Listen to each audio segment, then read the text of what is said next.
वाहिगुरु जी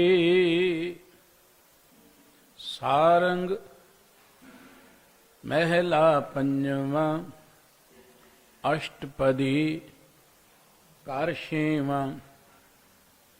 एक ओंकार सतगुर प्रसाद। अगम अगाध सुनो जन कथा।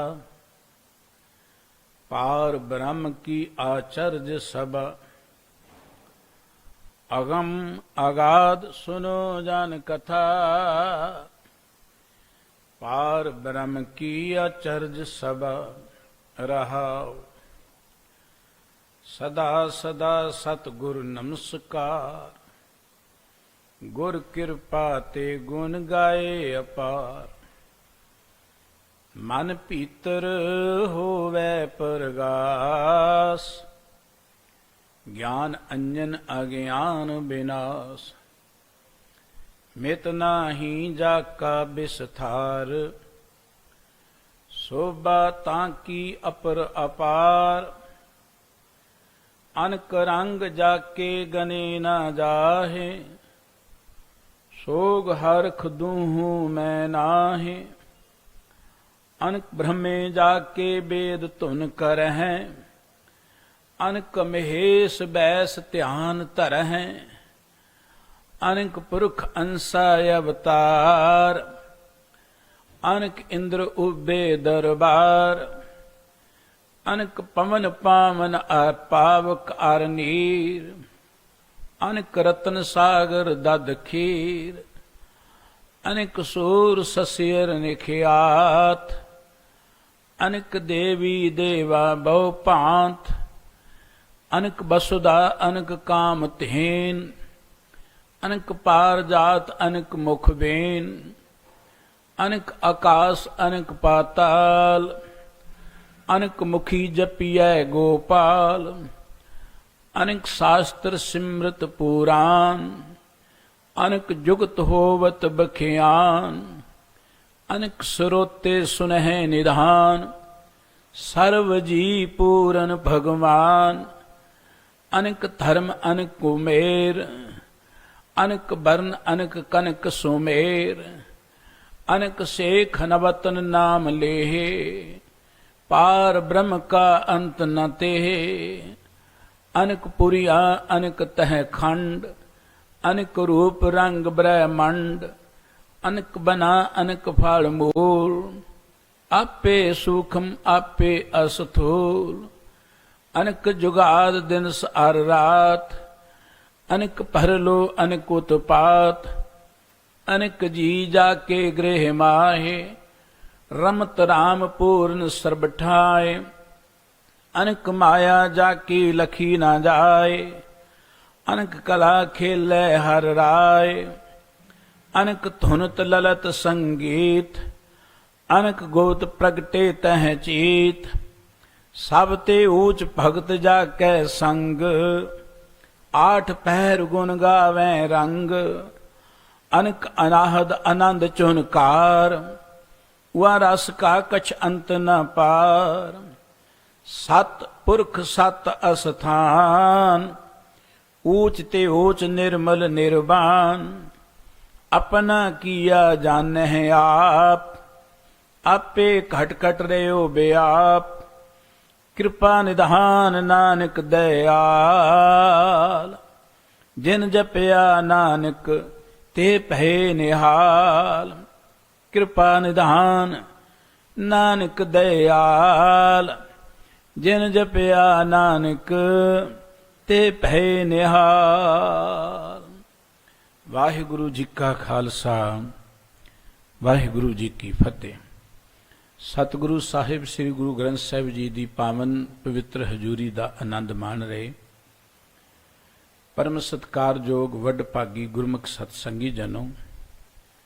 वाहिगुरु जी की बख्शिश सदका अमृत वेले गुरु की पावन हजूरी विच बैठ के गुरबाणी कीर्तन का आनंद आप जी ने माणे है। श्री गुरु ग्रंथ साहिब जी की पवित्र बाणी की विचार आप जी हर रोज बड़े प्यार दे नाल श्रवण करते हो। ਉਸ ਦੇ ਨਾਲ ਸੰਬੰਧਿਤ ਸਤਿਗੁਰੂ ਜੀ ਦੇ ਇਹ ਪਾਵਨ ਪਵਿੱਤਰ ਬਚਨ ਸਾਰੰਗ ਰਾਗ ਵਿੱਚੋਂ ਆਪ ਜੀ ਸਰਵਣ ਕਰ ਰਹੇ ਸੀ। ਇਹ ਪਵਿੱਤਰ ਮੁਖਵਾਕ ਜੋ 12 ਪਦਿਆਂ ਦਾ ਹੈ, ਗੁਰੂ ਅਰਜਨ ਸਾਹਿਬ ਜੀ ਦਾ ਬਖਸ਼ਿਸ਼ ਕੀਤਾ ਹੋਇਆ ਹੈ। ਸਤਿਗੁਰੂ ਜੀ ਨੇ ਇਸ ਪਵਿੱਤਰ ਮੁਖਵਾਕ ਵਿੱਚ ਉਸ ਪਰਮ ਪਿਤਾ ਵਾਹਿਗੁਰੂ ਜੀ ਦੀ ਬੇਅੰਤਤਾ ਦਾ, ਉਸ ਦੀ ਰਚਨਾ ਦੀ ਬੇਅੰਤਤਾ ਦਾ ਜ਼ਿਕਰ ਕੀਤਾ ਹੈ। ਗੁਰੂ ਗ੍ਰੰਥ ਸਾਹਿਬ ਜੀ ਦੀ ਪਵਿੱਤਰ ਬਾਣੀ ਕਹਿੰਦੀ ਹੈ ਕਿ ਉਹ ਪ੍ਰਮਾਤਮਾ ਜਿਹਨੂੰ ਆਪਾਂ ਪਾਰ ਬ੍ਰਹਮ ਕਹਿੰਦੇ ਆ, ਉਹ ਅਪਰ ਅਪਾਰ ਹੈ, ਉਹਦਾ ਕੋਈ ਅੰਤ ਨਹੀਂ ਪਾ ਸਕਦਾ। ਧਰਮ ਦੀ ਦੁਨੀਆ 'ਚ ਕਈ ਤਰ੍ਹਾਂ ਗੱਲਾਂ ਪ੍ਰਚਲਿਤ ਨੇ, ਜਿਵੇਂ ਕੋਈ ਕਹਿੰਦਾ ਜੀ 84 ਲੱਖ ਜੂਨ ਹੈ, ਕੋਈ ਕਹਿੰਦਾ ਜੀ 4 ਖਾਣੀਆਂ ਹੈ, ਕੋਈ ਕਹਿੰਦਾ ਜੀ ਕੋਈ ਪਤਾਲ ਇੰਨੇ ਤਬਕ ਨੇ, 14 ਤਬਕ ਨੇ, ਕਿਸੇ ਨੇ ਕਿਹਾ ਜੀ ਕੋਈ ਧਰਮ ਰਾਜ ਹੈ। ਇਹ ਪੁਰਾਣਿਕ ਮਤ ਦੀਆਂ ਗੱਲਾਂ ਤਾਂ ਹੋ ਸਕਦੀਆਂ ਨੇ, ਲੇਕਿਨ ਗੁਰਬਾਣੀ ਇਹ ਗੱਲ ਕਹਿੰਦੀ ਹੈ, ਨਾਨਕ ਰਚਨਾ ਪ੍ਰਭ ਰਚੀ ਬਹੁ ਬਿਧ ਅਨਕ ਪ੍ਰਕਾਰ। ਪਰਮਾਤਮਾ ਦੀ ਰਚਨਾ ਜਿਹੜੀ ਉਹ ਬੇਅੰਤ ਤਰ੍ਹਾਂ ਦੀ ਹੈ, ਉਹਦਾ ਕੋਈ ਅੰਤ ਨਹੀਂ ਪਾ ਸਕਦਾ। ਅਸੀਂ ਰੋਜ਼ ਸੋਦਰ ਦਾ ਪਾਠ ਕਰਦੇ ਹਾਂ, ਜਪਜੀ ਸਾਹਿਬ ਜੀ ਵਿੱਚ ਵੀ ਸੋਦਰ ਦੀ ਪੌੜੀ ਪੜ੍ਹਦੇ ਹਾਂ। ਸੋਦਰ ਦੀ ਪਵਿੱਤਰ ਪੌੜੀ ਅੰਦਰ ਸਤਿਗੁਰੂ ਸੱਚੇ ਪਾਤਸ਼ਾਹ ਜੀ ਨੇ ਵਾਹਿਗੁਰੂ ਜੀ ਦੇ ਉਸ ਆਦਿਪੁੱਤ ਦਰਬਾਰ ਦਾ, ਉਹਦੀ ਬੇਅੰਤਤਾ ਦਾ ਜ਼ਿਕਰ ਹੀ ਕੀਤਾ ਹੈ ਕਿ ਸੋ ਦਰ ਕਿਹਾ ਸੋ ਘਰ ਕਿਹਾ ਜਦ ਵੈ ਸਰਬ ਸੰਭਾਲੇ। ਪਰਮਾਤਮਾ ਦਾ ਉਹ ਦਰ ਕਿਹੋ ਜਿਹਾ ਹੈ ਅਚਰਜ, ਉਹ ਘਰ ਕਿਹੋ ਜਿਹਾ ਹੈ ਜਿੱਥੇ ਬੈਠ ਕੇ ਉਹ ਸਾਰਿਆਂ ਦੀ ਸੰਭਾਲ ਕਰਦਾ ਹੈ। ਹੁਣ ਜਦੋਂ ਦਰ ਘਰ ਦੀ ਜਾਂ ਉਸ ਦੇ ਦਰਬਾਰ ਦੀ ਗੱਲ ਕੀਤੀ ਹੈ, ਪਰਮਾਤਮਾ ਦਾ ਦਰਬਾਰ ਕੋ ਦੁਨੀਆ ਤੋਂ ਵੱਖਰਾ ਨਹੀਂ ਹੈ, ਪਰਮਾਤਮਾ ਦਾ ਦਰਬਾਰ ਕੋ ਨਿੱਕਾ ਜਿਹਾ ਨਹੀਂ ਹੈ। ਗੁਰੂ ਨਾਨਕ ਸਾਹਿਬ ਜੀ ਨੇ ਜਿੱਥੇ ਸੋਦਰ ਦੀ ਪੌੜੀ 'ਚ ਦੱਸਿਆ ਹੈ ਕਿ ਪਤਾ ਨਹੀਂ ਕਿੰਨੇ ਦੇਵਤੇ, ਕਿੰਨੇ ਦੇਵੀਆਂ, ਕਿੰਨੀਆਂ ਹਵਾਵਾਂ, ਕਿੰਨੀਆਂ ਅੱਗਾਂ, ਗਾਵਨ ਤੁਧਨੋਂ ਪੌਣ ਪਾਣੀ ਬੈਸੰਤਰ ਗਾਵੇ, ਰਾਜਾ ਧਰਮ ਦੁਆਰੇ, ਗਾਵਨ ਤੁਨੋਂ ਚਿਤ ਗੁਤ ਲਿਖ ਜਾਣਨ, ਲਿਖ ਲ ਧਰਮ ਵਿਚਾਰੇ। ਬੇਅੰਤ ਲੋਕ ਜੋ ਵਾਹਿਗੁਰੂ ਜੀ ਦੀ ਉਸਤਤ ਕਰ ਰਹੇ ਨੇ, ਇਹ ਪ੍ਰਕਿਰਤਕ ਤਾਕਤਾਂ ਵਾਹਿਗੁਰੂ ਜੀ ਦੀ ਕੀਰਤੀ ਕਰ ਰਹੀਆਂ ਨੇ। ਅਖੀਰ ਤੇ ਸਤਿਗੁਰੂ ਜੀ ਨੇ ਕਿਹਾ, ਰੰਗੀ ਰੰਗੀ ਭਾਂਤੀ ਕਰ ਕਰ ਜਿਨਸੀ ਮਾਇਆ ਜਿਨ ਉਪਾਈ, ਕਰ ਕਰ ਵੇਖੈ ਕੀਤਾ ਆਪਣਾ ਜਿਵ ਤਿਸ ਦੀ ਵਡਿਆਈ। ਵਾਹਿਗੁਰੂ ਜੀ ਨੇ ਬੇਅੰਤ ਰੰਗਾਂ ਦੀ, ਬੇਅੰਤ ਤਰ੍ਹਾਂ ਦੀ ਇਹ ਦੁਨੀਆ ਬਣਾਈ ਹੈ। ਗੁਰੂ ਕਾ ਇੱਕ ਪਵਿੱਤਰ ਬਚਨ ਧਨਾਸਰੀ ਰਾਗ 'ਚ ਅਸੀਂ ਆਰਤੀ ਦੇ ਤੌਰ ਤੇ ਪੜ੍ਹਦੇ ਹਾਂ ਕਿ ਵਾਹਿਗੁਰੂ ਜੀ ਦੀ ਆਰਤੀ ਕਿਹੋ ਜਿਹੀ ਹੋ ਰਹੀ ਹੈ। ਥਾਲ 'ਚ ਦੀਵੇ ਪਾ ਕੇ ਉਹਦੀ ਆਰਤੀ ਅਸੀਂ ਕੀ ਕਰ ਸਕਦੇ ਹਾਂ? ਦੀਵੇ ਜਗਾ ਕੇ ਜਾਂ ਫੁੱਲਾਂ ਨਾਲ ਉਹਦੀ ਕੀ ਆਰਤੀ ਹੋ ਸਕਦੀ ਹੈ? ਪ੍ਰਮਾਤਮਾ ਇੰਨਾ ਮਹਾਨ, ਨਿੱਕੀ ਜੀ ਥਾਲੀ ਉਹਦੀ ਆਰਤੀ ਕੀ ਕਰ ਸਕਦੀ ਹੈ? ਗगन में थाल रव चंद दीपक बने, तारिका मंडल जनक मोती, तू मलियान लो पवन चवरो करे, सगल बनराए फुलंत ज्योति। ਇਹ ਸਮੁੱਚਾ ਗगन ਹੀ ਇੱਕ ਥਾਲ ਹੈ ਜਿਹਦੇ ਵਿੱਚ ਚੰਦਰਮਾ ਸੂਰਜ ਦੋ ਦੀਵੇ ਨੇ, ਦੇ ਵਿੱਚ ਇਹ ਤਾਰਿਆਂ ਦੇ ਮੋਤੀ ਨੇ, ਜਿੱਥੇ ਹਵਾ ਜਿਹੜੀ ਹੈ ਵਾਹਿਗੁਰੂ ਜੀ ਨੂੰ ਚੌਰ ਕਰ ਰਹੀ ਹੈ, ਜਿੱਥੇ ਹੋਰ ਅਨੇਕ ਤਰੀਕਿਆਂ ਦੇ ਨਾਲ ਉਹ ਵਾਹਿਗੁਰੂ ਜੀ ਦੀ ਆਰਤੀ ਹੋ ਰਹੀ ਹੈ। ਗੁਰੂ ਕੀ ਪਵਿੱਤਰ ਬਾਣੀ ਜਪਜੀ ਸਾਹਿਬ ਜੀ ਜਦੋਂ ਅਸੀਂ ਪੜ੍ਹਦੇ ਹਾਂ, ਸਤਿਗੁਰੂ ਜੀ ਨੇ ਜਗਿਆਸੂ ਦੀ ਸੁਰਤ ਨੂੰ ਪੜਾਅ ਦਰ ਪੜਾਅ ਜਦੋਂ ਉੱਚੇ ਉਠਾਇਆ, ਧਰਮ ਖੰਡ ਦੀ ਗੱਲ ਆਉਂਦੀ ਹੈ, ਗਿਆਨ ਖੰਡ ਦੀ ਗੱਲ ਆਉਂਦੀ ਹੈ। ਪਰਮਾਤਮਾ ਦੇ ਬਾਰੇ ਅਸੀਂ ਤਾਂ ਜਾਣ ਸਕਾਂਗੇ ਸਾਨੂੰ ਕੋਈ ਗਿਆਨ ਹੋਏਗਾ। ਸੁਣੀਆਂ ਸੁਣਾਈਆਂ ਗੱਲਾਂ ਨਾਲ ਪਰਮਾਤਮਾ ਦੀ ਸੋਝੀ ਨਹੀਂ ਸਾਨੂੰ ਹੋਏਗੀ। ਉਹ ਜਦੋਂ ਗਿਆਨ ਪ੍ਰਗਟ ਹੁੰਦਾ ਹੈ, ਸਤਿਗੁਰੂ ਜੀ ਕਹਿੰਦੇ ਗਿਆਨ ਖੰਡ ਕਾ ਆਖੋ ਕਰਮ, ਕਿਤੇ ਪੌਣ ਪਾਣੀ ਬੈਸੰਤਰ, ਕਿਤੇ ਕਾਨ ਮਹੇਸ਼, ਕਿਤੇ ਬਰਮੇ ਘਾੜਤ ਘੜੀਏ ਰੂਪ ਰੰਗ ਕੇ ਵੇਸ। ਇਸ ਪੌੜੀ ਨੂੰ ਥੋੜਾ ਧਿਆਨ ਨਾਲ ਜਦੋਂ ਵਿਚਾਰੀਏ, ਸਤਿਗੁਰੂ ਜੀ ਕਹਿੰਦੇ ਗਿਆਨ ਖੰਡ ਵਿੱਚ ਜਾ ਕੇ ਕੀ ਹੁੰਦਾ ਹੈ ਪਤਾ ਲੱਗਦਾ ਇੱਥੇ ਕੋਈ ਇੱਕ ਹਵਾ ਨਹੀਂ, ਇੱਥੇ ਕਈ ਹਵਾਵਾਂ ਨੇ, ਕਈ ਤਰ੍ਹਾਂ ਦੇ ਪਾਣੀ ਨੇ, ਇੱਥੇ ਕਈ ਕਾਨ ਨੇ, ਕਈ ਮਹੇਸ਼ ਨੇ, ਕਿਤੇ ਬਰਮੇ ਘਾੜਤ ਘੜੀਏ ਰੂਪ ਰੰਗ ਕੇ ਵੇਸ। ਇੱਥੇ ਇੱਕ ਬ੍ਰਹਮਾ ਨਹੀਂ ਹੈ, ਕੋਟ ਬ੍ਰਹਮੇ ਜਗ ਸਾਜਣ ਲਾਏ, ਕਰੋੜਾਂ ਹੀ ਬ੍ਰਹਮਾ ਜਿਹੜੇ ਨੇ ਉਹ ਤੇ ਸਿਰਜਣਾ ਕਰ ਰਹੇ, ਤੁਸੀਂ ਇੱਕ ਬ੍ਰਹਮਾ ਦੀ ਗੱਲ ਕਰਦੇ ਹੋ। ਇੱਥੇ ਕਰੋੜਾਂ ਹੀ ਕਾਨ ਮਹੇਸ਼ ਤੁਰੇ ਫਿਰਦੇ ਨੇ, ਇੱਥੇ ਕਰੋੜਾਂ ਹੀ ਧਰਮਰਾਜ, ਤੁਸੀਂ ਇੱਕ ਧਰਮਰਾਜ ਦੇ ਨਾਂ ਤੇ ਡਰਾਉਂਦੇ ਫਿਰਦੇ ਹੋ ਸਾਨੂੰ, ਇੱਥੇ ਤੇ ਕਰੋੜਾਂ ਹੀ ਧਰਮਰਾਜ ਨੇ। ਇਸ ਕਰਕੇ ਗੁਰਬਾਣੀ ਕਹਿੰਦੀ ਹੈ ਕਿ ਉਹ ਪ੍ਰਮਾਤਮਾ ਜਿਹੜਾ ਹੈ ਨਾ, ਜਦੋਂ ਦੇ ਪਿਆਰ ਜੁੜੋਗੇ ਗਿਆਨ ਖੰਡ ਮੈਂ ਗਿਆਨ ਪ੍ਰਚੰਡ, ਮਨੁੱਖ ਨੂੰ ਪਤਾ ਲੱਗੇਗਾ ਕਿ ਪ੍ਰਮਾਤਮਾ ਦੀ ਇਹ ਰਚਨਾ ਬੇਅੰਤ ਹੈ। ਪ੍ਰਮਾਤਮਾ ਅੱਖਰਾਂ ਵਿੱਚ ਕੈਦ ਨਹੀਂ ਹੋ ਸਕਦਾ, ਪ੍ਰਮਾਤਮਾ ਦਾ ਸਾਡੀ ਸੁਰਤ ਵਿੱਚ ਕੈਦ ਨਹੀਂ ਹੋ ਸਕਦਾ। ਹਾਂ, ਅਸੀਂ ਉਹਦੇ ਵਿੱਚ ਲਿਵਲੀਨ ਹੋ ਕੇ ਪਰਮ ਰੂਪ ਵਿੱਚ ਅਭੇਦ ਹੋ ਸਕਦੇ ਹਾਂ, ਆਨੰਦ ਮਾਣ ਸਕਦੇ ਹਾਂ। ਪਰ ਕੋਈ ਕਹੇ ਜੀ ਪ੍ਰਮਾਤਮਾ ਨੇ 84 ਲੱਖ ਹੀ ਜੂਨਾਂ ਬਣਾਈਆਂ, ਦਾ ਮਤਲਬ ਅੰਤ ਪਾ ਲਿਆ ਪ੍ਰਮਾਤਮਾ ਦਾ। ਇਹਨੂੰ ਤੇ ਅੰਤ ਹੀ ਕਵਾਂਗੇ। 84 ਲੱਖ ਜੂਨਾਂ ਨੇ, 4 ਖਾਣੀਆਂ ਨੇ। ਗੁਰਬਾਣੀ ਨੇ ਉਦਾਹਰਨਾਂ ਉਸ ਮਤ ਦੀਆਂ ਦੇ ਕੇ ਉਸ ਮਤ ਦੇ ਲੋਕਾਂ ਨੂੰ ਜ਼ਰੂਰ ਸਮਝਾਇਆ ਕਿ ਤੁਸੀਂ 84 ਲੱਖ ਕਹਿੰਦੇ, ਜੇ ਤੋਂ ਬਚਣਾ ਤਾਂ ਕੰਮ ਕਰੋ। ਪਰ ਗੁਰਬਾਣੀ ਕਹਿੰਦੀ ਕੇਤੀਆ ਖਾਣੀ ਕੇਤੀਆ ਬਾਣੀ। ਕਿੰਨੀਆਂ ਖਾਣੀਆਂ ਨੇ, ਅੰਤ ਹੀ ਕੋਈ ਨਹੀਂ ਹੈ। ਕਿੰਨੀਆਂ ਜੂਨਾਂ ਨੇ, ਇਹਦਾ ਅੰਤ ਹੀ ਕੋਈ ਨਹੀਂ। ਇਹ ਤੇ ਬੇਅੰਤ ਹੈ ਸਭ ਕੁਝ। ਜਿਉਂ ਜਿਉਂ ਮਨੁੱਖ ਵਾਹਿਗੁਰੂ ਜੀ ਦੇ ਪਿਆਰ ਵਿੱਚ ਜੁੜਦਾ ਹੈ, ਤਿਉਂ ਤੇ ਉਹਨੂੰ ਪਤਾ ਲੱਗਦਾ ਹੈ ਕਿ ਨਾਨਕ ਅੰਤ ਨ ਪਾਰਾਵਾਰ। ਵਾਹਿਗੁਰੂ ਜੀ ਦੇ ਕੰਮਾਂ ਦਾ ਕੋਈ ਪਾਰਾਵਾਰ ਨਹੀਂ ਹੈ। ਸ੍ਰੀ ਕਲਗੀਧਰ ਪਾਤਸ਼ਾਹ ਜੀ ਦੇ ਬਚਨ ਰੋਜ਼ ਪੜ੍ਹਦੇ ਹਾਂ। ਜਾਪ ਸਾਹਿਬ ਜੀ ਦੀ ਅਰਮਤਾ ਵਿੱਚ ਰੂਪ ਨਾ ਰੇਖਾ, ਸਤਿਗੁਰੂ ਜੀ ਕਹਿੰਦੇ ਚੱਕਰ ਚਿਹਨ ਅਰ ਬਰਨ ਜਾਤ ਅਰ ਪਾਤ ਨਾ ਹੰਝੇ, ਰੂਪ ਰੰਗ ਰੇਖ ਪੇਖੂ ਕਹਿ ਨਾ ਸਕਤ ਕੇ, ਅਚਲ ਮੂਰਤ ਅਨੁਭਵ ਪ੍ਰਕਾਸ਼ ਅਮਿਤੋਜ ਕਹਿਜੈ, ਕੋਟ ਇੰਦਰ ਇੰਦਰਾਣ ਸਾਹੇ ਸਹਾਨ ਗਣੀਜੈ। ਤ੍ਰਿਭਾਵਨ में ही सुर नार सुर नेत नेत बन तन कहत। ਨੇਤ ਨੇਤ ਦਾ ਅਰਥ ਕਿ ਨਾ ਇਤੀ, ਇੱਥੇ ਬਸ ਨਹੀਂ ਹੈ, ਪਰੇ ਤੋਂ ਪਰੇ ਹੈ। ਜਿਉਂ ਜਿਉਂ ਪ੍ਰਮਾਤਮਾ ਦੇ ਪਿਆਰ ਜੁੜਾਂਗੇ, ਮਨੁੱਖ ਵਿਸਮਾਦ ਵਿੱਚ ਚਲਿਆ ਜਾਏਗਾ। ਕੋਈ ਜੁੜੇ ਪ੍ਰਮਾਤਮਾ ਦੇ ਪਿਆਰ ਵਿੱਚ, ਪ੍ਰਮਾਤਮਾ ਦੇ ਪਿਆਰ ਵਿੱਚ ਜੁੜ ਕੇ ਮਨੁੱਖ ਦੇ ਕੋਲ ਤੇ ਬੋਲਣ ਦੀ ਸਮਰੱਥਾ ਹੀ ਨਹੀਂ ਰਹਿੰਦੀ। ਮਨੁੱਖ ਜਿਹੜਾ ਵਿਸਮਾਦ ਵਿੱਚ ਚਲਿਆ ਜਾਂਦਾ ਹੈ, ਉਸ ਰਚ ਵਿੱਚ ਲਿਵਲੀਨ ਹੋ ਜਾਂਦਾ ਹੈ, ਜਿਸ ਰਸ ਨੂੰ ਬਿਆਨ ਹੀ ਨਹੀਂ ਕੀਤਾ ਜਾ ਸਕਦਾ। ਫਿਰ ਕੋਈ ਇਹ ਨਹੀਂ ਕਹੇਗਾ ਕਿ ਪ੍ਰਮਾਤਮਾ ਦਾ ਇੰਨਾ ਹੱਦ ਬੰਨਾ ਹੈ, ਪ੍ਰਮਾਤਮਾ ਨੇ ਇਹ ਕੁਝ ਬਣਾਇਆ ਹੈ। ਉਹ ਸਿਰਫ ਇਹ ਕਹੇਗਾ ਨੇਤ ਨੇਤ ਬਣ ਤਰਨ ਕਹਿਤ। ਸਭ ਕੁਝ ਪਰੇ ਤੋਂ ਪਰੇ ਹੈ, ਕੋਈ ਪਾਰਾਵਾਰ ਨਹੀਂ ਹੈ। ਸਤਿਗੁਰੂ ਸ੍ਰੀ ਗੁਰੂ ਅਰਜਨ ਸਾਹਿਬ ਜੀ ਮਹਾਰਾਜ ਉਸ ਪਰਮ ਪਿਤਾ ਵਾਹਿਗੁਰੂ ਜੀ ਦੇ ਦਰਬਾਰ ਦੀ ਗੱਲ ਕਰ ਰਹੇ ਨੇ ਕਿ ਵਾਹਿਗੁਰੂ ਜੀ ਦਾ ਦਰਬਾਰ ਕਿਹੋ ਜਿਹਾ ਹੈ। ਅਸੀਂ ਕਹਿੰਦੇ ਜੀ ਰੱਬ ਦਿਖਾ ਦਿਓ ਸਾਨੂੰ। ਕਈ ਬੜੇ ਜਿੱਦ ਕਰਨਗੇ, ਦਿਖਦਾ ਕਿਉਂ ਨਹੀਂ ਰੱਬ? ਅੱਖਾਂ ਨਾਲ ਦਿਖਾਓ ਕਿੱਥੇ ਰੱਬ ਹੈ। ਗੁਰਬਾਣੀ ਕਹਿੰਦੀ ਤੁਹਾਡੇ ਕੋਲ ਵੇਖਣ ਵਾਲੀਆਂ ਅੱਖਾਂ ਹੀ ਨਹੀਂ ਹੈ, ਇਹ ਤੇ ਅੱਖਾਂ ਰੰਗ ਦੇਖਣ ਵਾਲੀਆਂ ਨੇ, ਰੂਪ ਦੇਖਣ ਵਾਲੀਆਂ ਨੇ, ਦੁਨੀਆ ਦੇਖਣ ਵਾਲੀਆਂ ਨੇ। ਦ੍ਰਿਸ਼ਟਮਾਨ ਜਗਤ ਨੂੰ ਦੇਖਣ ਲਈ ਰੱਬ ਨੇ ਸਾਨੂੰ ਇੱਕ ਸਹੂਲਤ ਦਿੱਤੀ ਹੈ, ਪਰ ਸਿਆਖੜੀਆਂ ਬਿਆਨ ਜਿਨੀ ਦਿਸੰਦੋ ਮਹਾਂ ਫਿਰੀ। ਇਹਨਾਂ ਅੱਖਾਂ ਨਾਲ ਉਹ ਪਰਮ ਪਿਤਾ ਵਾਹਿਗੁਰੂ ਜੀ ਨੂੰ ਨਹੀਂ, ਉਹਨੂੰ ਤੇ ਸੁਰਤ ਦੀਆਂ ਅੱਖਾਂ ਦੇ ਨਾਲ ਜਾਣ ਸਕਦੇ ਹੋ। ਜਦੋਂ ਸੁਰਤ ਤੁਸੀਂ ਕਰਤੇ ਦੀ ਕੁਦਰਤ ਵਿੱਚ ਜੋੜੋਗੇ, ਫਿਰ ਪਤਾ ਲੱਗੇਗਾ ਕਿ ਬਲਿਹਾਰੀ ਕੁਦਰਤ ਵਸਿਆ, ਉਹ ਤੇ ਕੁਦਰਤ ਕਰਕੇ ਵਸਿਆ, ਸੋਈ ਕੁਦਰਤ ਦੇ ਵਿੱਚ ਵਸਿਆ ਹੋਇਆ।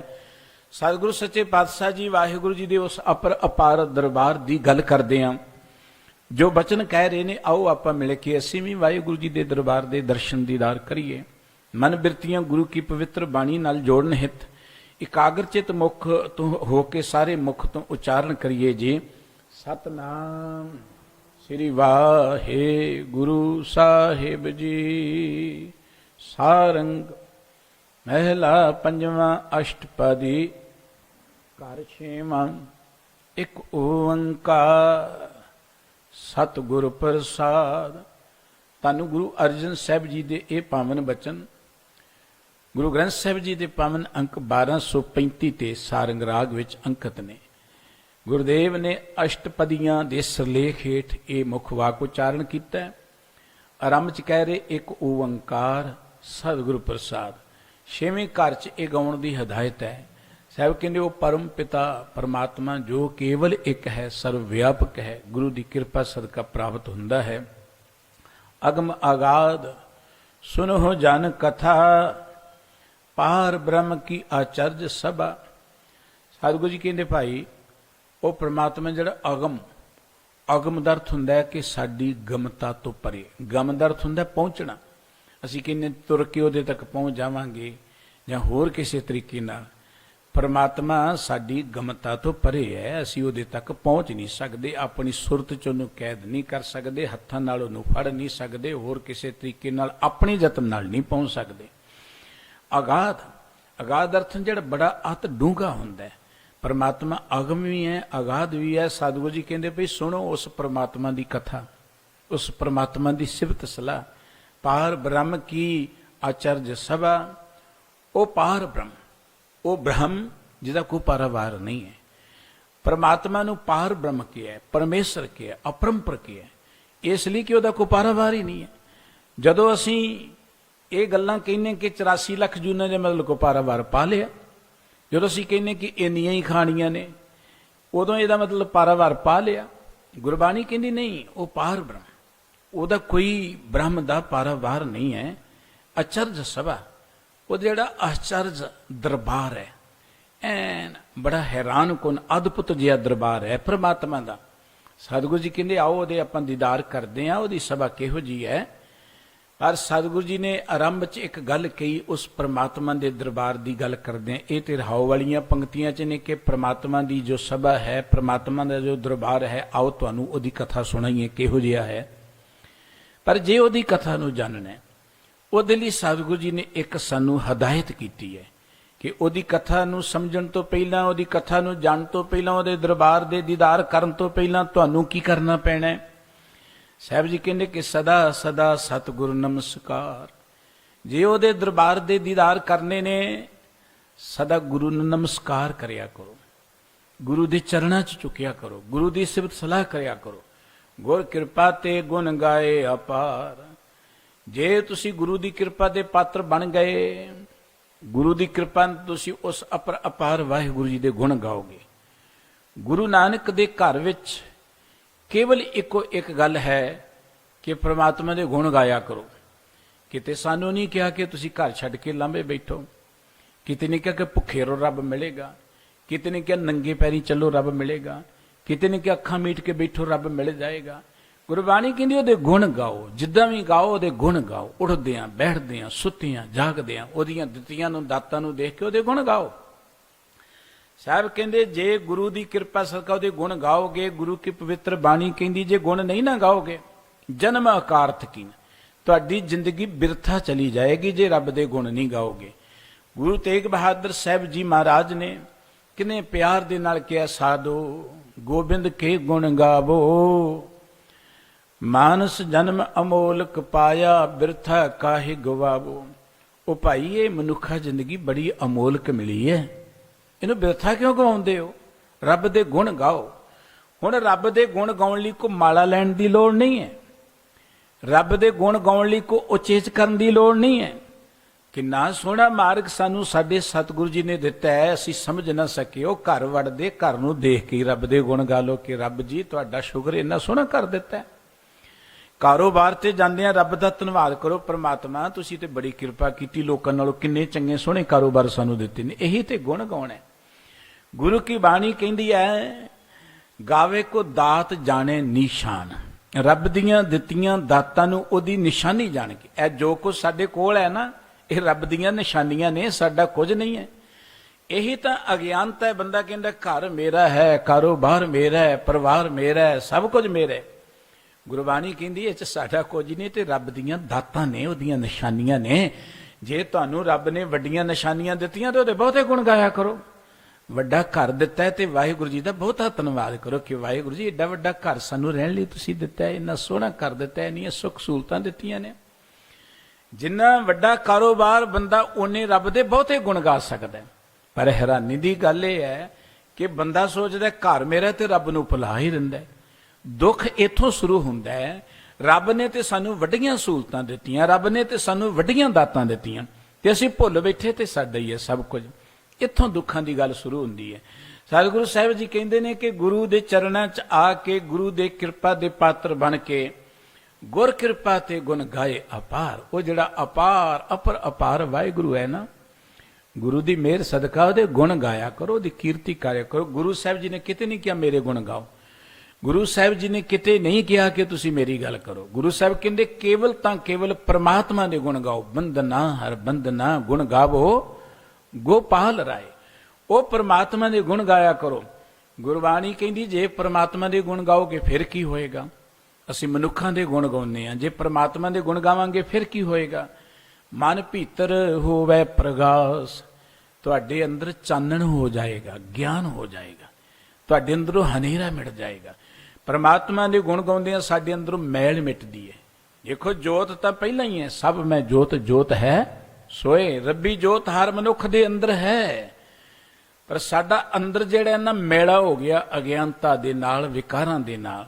ਜਿਉਂ-ਜਿਉਂ ਪ੍ਰਮਾਤਮਾ ਦੇ ਗੁਣ ਗਾਵਾਂਗੇ ਅੰਦਰ ਨਿਰਮਲ ਹੋਏਗਾ, ਜਿਉਂ-ਜਿਉਂ ਅੰਦਰ ਨਿਰਮਲ ਹੋਏਗਾ ਮਨ ਭੀਤਰ ਹੋਵੇ ਪ੍ਰਗਾਸ, ਸਾਡੇ ਅੰਦਰ ਚਾਨਣ ਹੋ ਜਾਏਗਾ, ਸੋਝੀ ਹੋ ਜਾਏਗੀ, ਗਿਆਨ ਪ੍ਰਗਾਸ ਹੋ ਜਾਏਗਾ। ਅਗਿਆਨ ਅੰਜਨ ਅਗਿਆਨ ਬਿਨਾਸ਼, ਗੁਰੂ ਦੇ ਗਿਆਨ ਰਾਹੀਂ ਅੰਜਨ ਕਹਿੰਦੇ ਨੇ ਸੁਰਮੇ ਨੂੰ। ਸੁਰਮਾ ਅੱਖਾਂ 'ਚ ਪਾਉਂਦੇ, ਅੱਖਾਂ ਦੀ ਤੰਦਰੁਸਤੀ ਦੇ ਲਈ। ਅੱਖਾਂ ਦੇ ਰੋਗ ਦੂਰ ਹੁੰਦੇ ਨੇ, ਅੱਖਾਂ ਠੀਕ ਦੇਖਣ ਲੱਗ ਪੈਂਦੀਆਂ ਨੇ। ਗੁਰੂ ਕਾ ਜੋ ਗਿਆਨ ਹੈ ਉਹ ਅੰਜਨ ਹੈ, ਉਹ ਸਾਡੀ ਸੁਰਤ ਦੇ ਨੇਤਰਾਂ ਲਈ ਅੰਜਨ ਹੈ, ਸੁਰਮਾ ਹੈ। ਉਹਦੇ ਨਾਲ ਹੀ ਸਾਡੇ ਅੰਦਰੋਂ ਅਗਿਆਨਤਾ ਦਾ ਨਾਸ ਹੁੰਦਾ ਹੈ, ਮਿਟਦੀ ਹੈ।